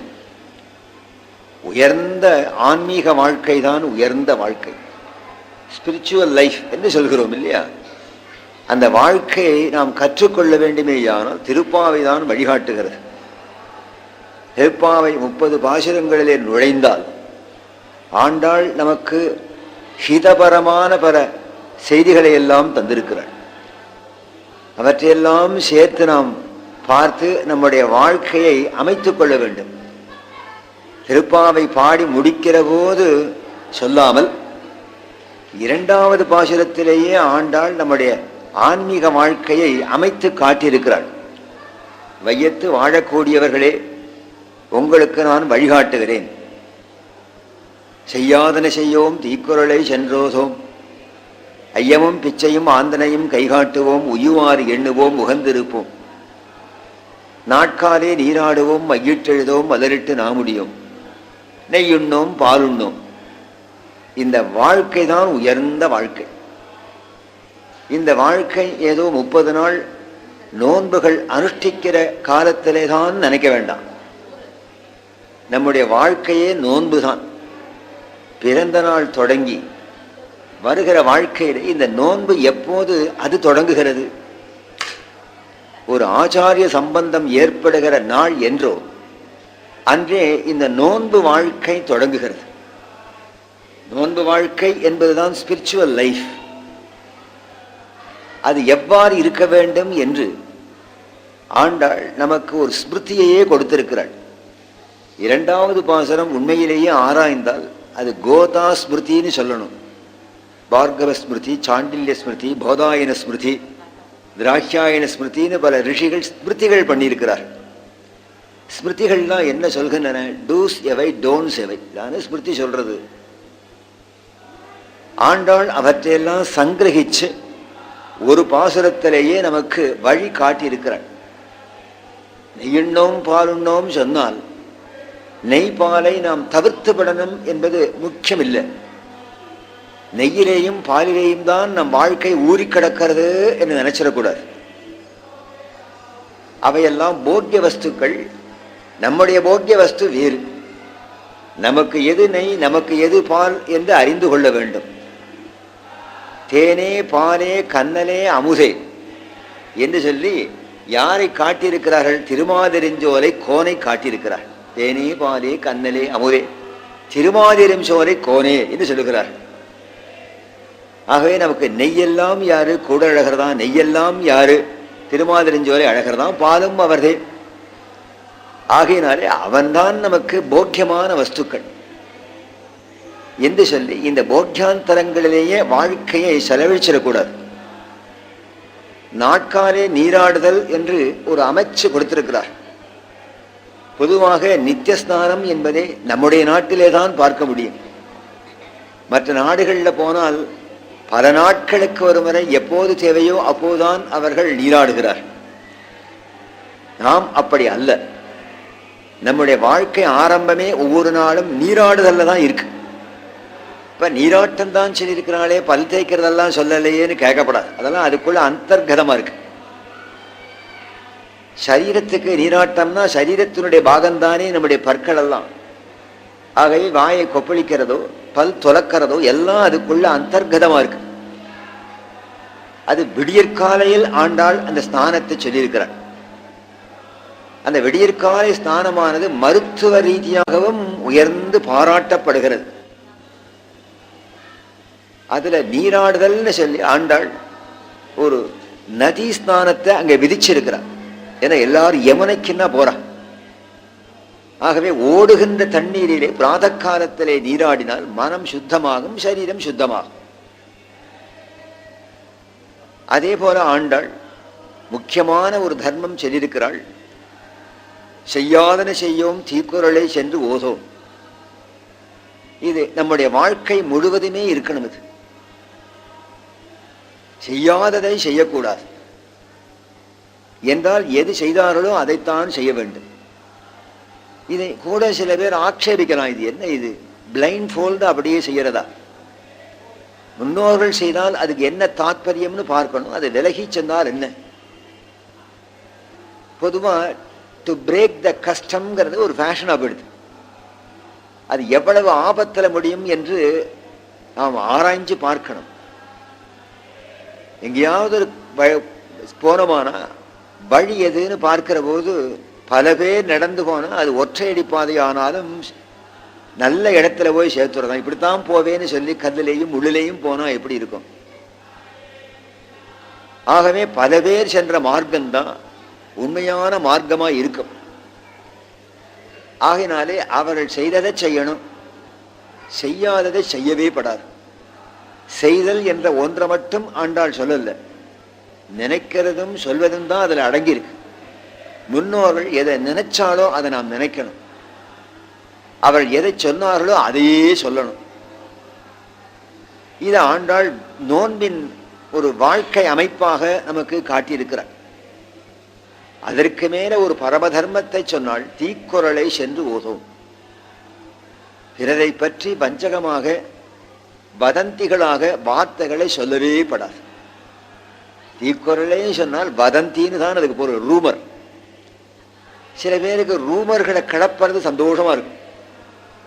அது என்ன ஆகும்னா அது கை முளைச்சு கால் முளைச்சு பின்னால பார்த்தா அந்த வதந்திகள் பல பேருக்கு ஆபத்துகளா வந்துடும். பிறருக்கு துக்கத்தை விளைவிக்கக்கூடிய எந்த வார்த்தைகளையும் சொல்லப்படாது. சொல்லாது பழகி நீங்கள் பார்த்தால் தெரியும், அதனுடைய சுகமே தனி. முக்கியமாக நமக்கு அபக்கியாதிகள் வராது, கெட்ட பேர் வராது. ஆகவே நல்ல வார்த்தைகள் பேசி பழகணும். யாரை பார்த்தாலும் நல்வார்த்தை சொல்லணும். நீ வாழ்க வளமோடு வாழ்கன்னு சொல்றாள் இல்லையா? நீ வாழ்க வளமோடு வாழ்க, நலமோடு வாழ்க, தீர்காயுசா இருக்கணும் என்று சொல்லி நல்ல வார்த்தைகள் சொல்லணும். தீய வார்த்தைகள் சொல்வதை தவிர்த்துப்படணும். காரணம் என்ன என்றால், இந்த ஆகாசத்திலே ஒரு தெய்வம் இருக்கு, அது கண்ணுக்கு தெரியாது.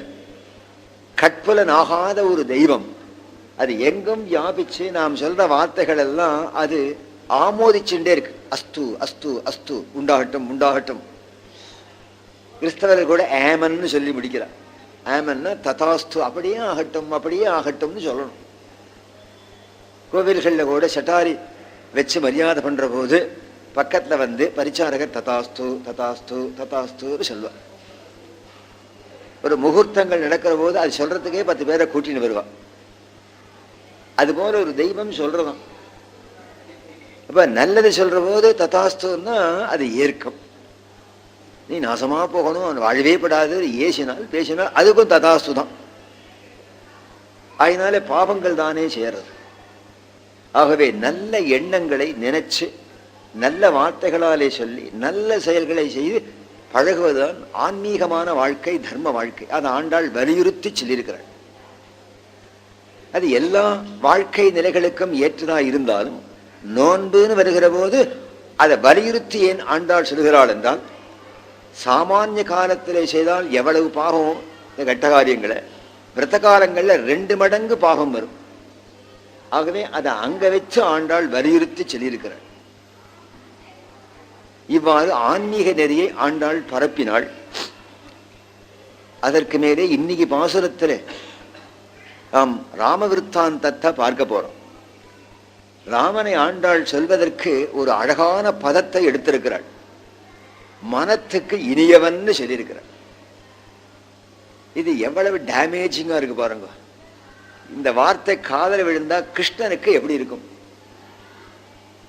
கிருஷ்ணனுக்கு அந்த ஊர் பெண்கள் வெச்ச பேரே வேற. அவனுக்கு என்ன பேர் வைத்தார்கள்? வேப்பங்காயின்னு பேர். அவனுக்கு வேம்புன்னு பேர். ரொம்ப கசக்கிறவன். ஏனென்றால் பெண்களை எல்லாம் துடிக்க விட்டவன், அழ விட்டவன், ஓட ஓட விட்டவன். அதுல அவனுக்கு சுவாரஸ்யம் இருந்தது. அந்த பெண்களுக்கும் அவனால கஷ்டப்படுத்த பெறுவதே சந்தோஷமா இருந்தது. ஏனென்றால் அது விரகதாபம்னு பேரு. விரகதாபமே தனியான உணர்ச்சி. பக்தியை பிரிச்சிருக்கிறார்கள், விரக பக்தியினே பிரிச்சிருக்கிறார்கள். பிரைடல் மிஸ்டிசிசம் சொன்னா விரகதாபம் தான் அதிகமா இருக்கு.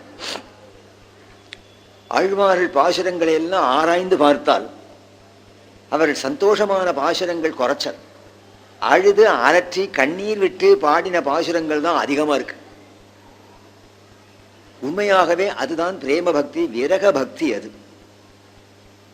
அந்த விரக பக்தியை வாரி வழங்கினவன் யாரு? கிருஷ்ணன் தான்.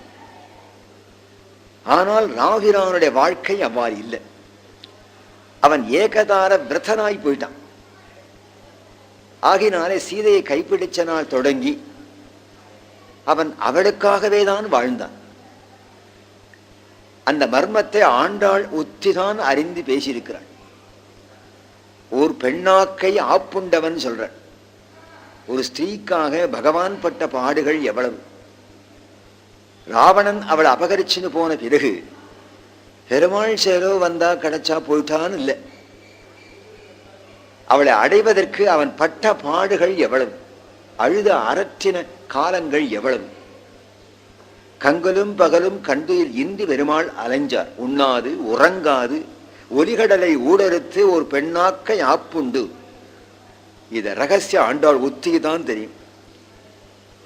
பகவான் பிரிஞ்ச காலத்துல உணவே கொள்ளலேன்னு சொல்றாள் ஆண்டாள். உறங்கினாரா பெருமாள்? உறங்கவே இல்லை. 10 மாசம் இவ்வாறு அவர் கானகங்களிலே இவ்வாறு உண்ணாது உறங்காது தவிச்சாரே. அதை கேட்கிற போது எப்படி இருக்கு ஸ்திரீகளுக்கு? இப்படின்னா ஒரு பர்த்தா இப்படித்தானே இருக்கணும். மனசுக்கு இனிமையா இருக்கே. இவளோட சரித்திரத்தை கேட்டால் ஹனுமானே போய் பிராட்டியின் இடத்துல சொல்றான், தேவியே, தேவரீரை பிரிஞ்ச பிறகு ஒரு நாள் கூட பெருமாள் உறங்கல்ல. தரையோடு தரையா படுத்து கிடக்கிறார். கல்லோட கல்லா முள்ளோடு முள்ளா அந்த பரல் கற்களையே மெத்தையாக கொண்டு அவர் படுத்துட்டு இருக்கார். ஹம்சதூளிகா மஞ்சன மஞ்சத்திலே படுத்திருந்த பிரபுவர், அந்தப்புறத்திலே சயனிச்சிருந்த அவர் கல்லணமேல் கண்டுயில கற்றனையோ காகுத்தா கரியகோவே என்று தசரதன் புலம்பும்படி பெருமாள் அவ்வாறு அந்த கானகத்திலே சீதையை பிரிஞ்ச காலத்திலே துக்கப்பட்டு அழுதார். இவ்வாறு அழலாமா? ஒரு புருஷன் அழலாமா? எவ்வளவு துக்கம் வந்தாலும் ஆண்மகன் அடக்கி வச்சுக்கணும். ஸ்திரீகள் தான் வாய் விட்டு புலம்பிடுவா, ஒப்பாரி வச்சு அழுதுடுவா. இப்படித்தான் ஹனுமானே முதல்ல நினைத்து பார்த்தானா, என்ன இவர் வசிஷ்ட சிஷ்யனா? ஒரு சீதைங்கிறவள் ஒரு சாமான்யமான ஒரு பெண் பிள்ளை தானே. அவளை பறிகொடுத்தா மனசுக்குள்ள அடக்கி வச்சுக்க வேண்டாமா? இதுவா ஜிதேந்திரியத்துவம்? கடிச்சது தெரியல, ஊர்ந்தது தெரியல. பெருமாள் சயனிச்சனுக்கார் மேல சர்ப்பங்கள்லாம் போகிறது, தேளெல்லாம் ஏறுறது, ஒண்ணுமே தெரியல அவருக்கு. எவ்வளவோ கொசுக்கள், எவ்வளவோ எறும்புகள், ஆனால் இவ்வளவு கடிச்சது ஊர்ந்தது ஒண்ணுமே தெரியல. இப்படி இருக்கலாமா? இது வைராக்கியம் தானான்னு ஹனுமானே நினைச்சு பார்த்தாராம். அவர் அசோகவனத்திலே சீதையை பார்த்த பிறகுதான் உண்மையே தெரிஞ்சது அவருக்கு. பெருமாள் உண்ணாமல் இருந்தது அதிசயம் இல்லை, உறங்காமல் இருந்தது அதிசயம் இல்லை, உயிரை விடாமல் இருந்தாரே அதுதான் அதிசயம். பிராட்டியை பிரிஞ்சு இவ்வளவு நாள் எப்படி அந்த உயிரை சரீரத்தில் அவர் தாங்கி இருந்தார் தெரியலையே. எவ்வளவு பேர் அழகியாக இருக்கிறாள். சாட்சாத் பூமிதேவியே மகாலட்சுமியே இங்கு வந்து இருக்கிறாள். அரவின் நீங்கிய தேவனே அவன், அவளே இவள் என்று சொல்லி இவளை விட்டு எப்படி பெருமாள் பிரிஞ்சிருந்தார். துல்யசீல வயோவிருத்தாம் துல்யாபஜன ரட்சணாம் ராகவோர்கதி வைதேகிம் தஞ்சையும் அசிதக்ஷணாம் என்று சொல்லி ஹனுமான் ஆச்சரியப்படுகிறான். ஒரு சமாதானம் தெரிகிறது அவனுக்கு. பிராட்டியை பிரிஞ்சு உடனே பட்டுன்னு அவனுக்கு ஏன் உயிர் போகல என்றால், பிராட்டி உயிரோடு இருக்கிறாள், ஆகையினாலே அவனோடு உயிரோடு இருக்கிறான். அவள் ஏன் உயிரோடு இருந்தாள்? அசோகவனத்திலே தன்னுடைய உயிரே அவள் மாச்சுக்கப்படாதா என்றால், பெருமாள் வருவார்ங்கிற ஒரு விசுவாசம் அவளுக்கு. பெருமாள் வருகிற போது அசோகவனத்தில் சீதை இல்லை, அவள் என்னைக்கோ காலகதி அடைஞ்சுட்டாள்னு அறிந்தால் அவன் என்ன பாடுபடுவான். உதாரணம் சொல்லுகிறார் நம்பிள்ளை. ஒருவன் தாகம் மேலிட்டு கோடை காலத்துல எங்கடா தண்ணீர் கிடைக்கும்னு தவிச்சுட்டு இருக்கான். நாக்கெல்லாம் வறண்டு போய் இழுக்கிறது. இப்ப யாரோ சொன்னா அங்க ஒரு தண்ணீர் பந்தல் வச்சிருக்கா, அங்க போனா தண்ணீர் கிடைக்கும் சொன்ன உடனே ஓடறான். இவன் போற சமயம் பார்த்து அந்த தண்ணீர் சால் உடஞ்சி தண்ணீரெல்லாம் போயிடுது. அவன் மனம் எப்படி இருக்கும்? அதுபோல் ஆக ஒண்ணாது என்று கருதி பெருமாள் வருகிற போது அசோகவனத்தில் உயிரோடு இருக்கணும்னு தரிச்சுட்டு இருந்தாலும், ஆகினாலே அவள் இருப்பதனாலே அவனும் இருந்தான். இவ ஏக தத்துவம் இவாளெல்லாம். அது மட்டும் ஒரு காரணம் இல்லை, இன்னொரு காரணத்தை சொல்றார் நம்பிள்ளை. என்ன காரணம் என்றால், ஜட்டாயு ஒரு வார்த்தை சொல்லிட்டு போயிட்டார். நீ ஆயுஷ்மான் பவ, நீ தீர்காயுசா இருக்கணும் சொல்லி ஜட்டாயு சொன்னார் இல்லையா, அதுதான் பெருமாள் தீர்காயுசா இருக்க. ஜட்டாயு தீர்காயுசுன்னு சொன்னா பரதத்துவமான பெருமாள் தீர்காயுசா இருந்தார்னா இதுக்கு என்ன நியாயம் கல்பிக்கிறதுன்னா, பல்லாண்டு பல்லாண்டு பல்லாயிரத்தாண்டுன்னு பெரியாழ்வா சொன்னார். இன்னைக்கு சேவிக்கிறோம் பெருமாளை. ஜட்டாயுனுடைய மங்களாசாசன பலத்தாலே தான் பெருமாள் அவ்வளவு காலம் ஜீவிதராக இருந்தார் என்று சொல்லப்படுகிறது. ஆகவே ராமவிருத்தாந்தத்தை நினைச்சாலே மனசுக்கு இனிமையாயிருக்கு. அவன் பேரே இனிமையா இருக்கு பாருங்களேன். ரமயிதீதி ராமஹான் விற்பத்தி இல்லையா, எல்லார் மனசையும் ரமிக்க வைக்கிறவன் எவனோ அவனுக்கு தான் ராமன் பேர்.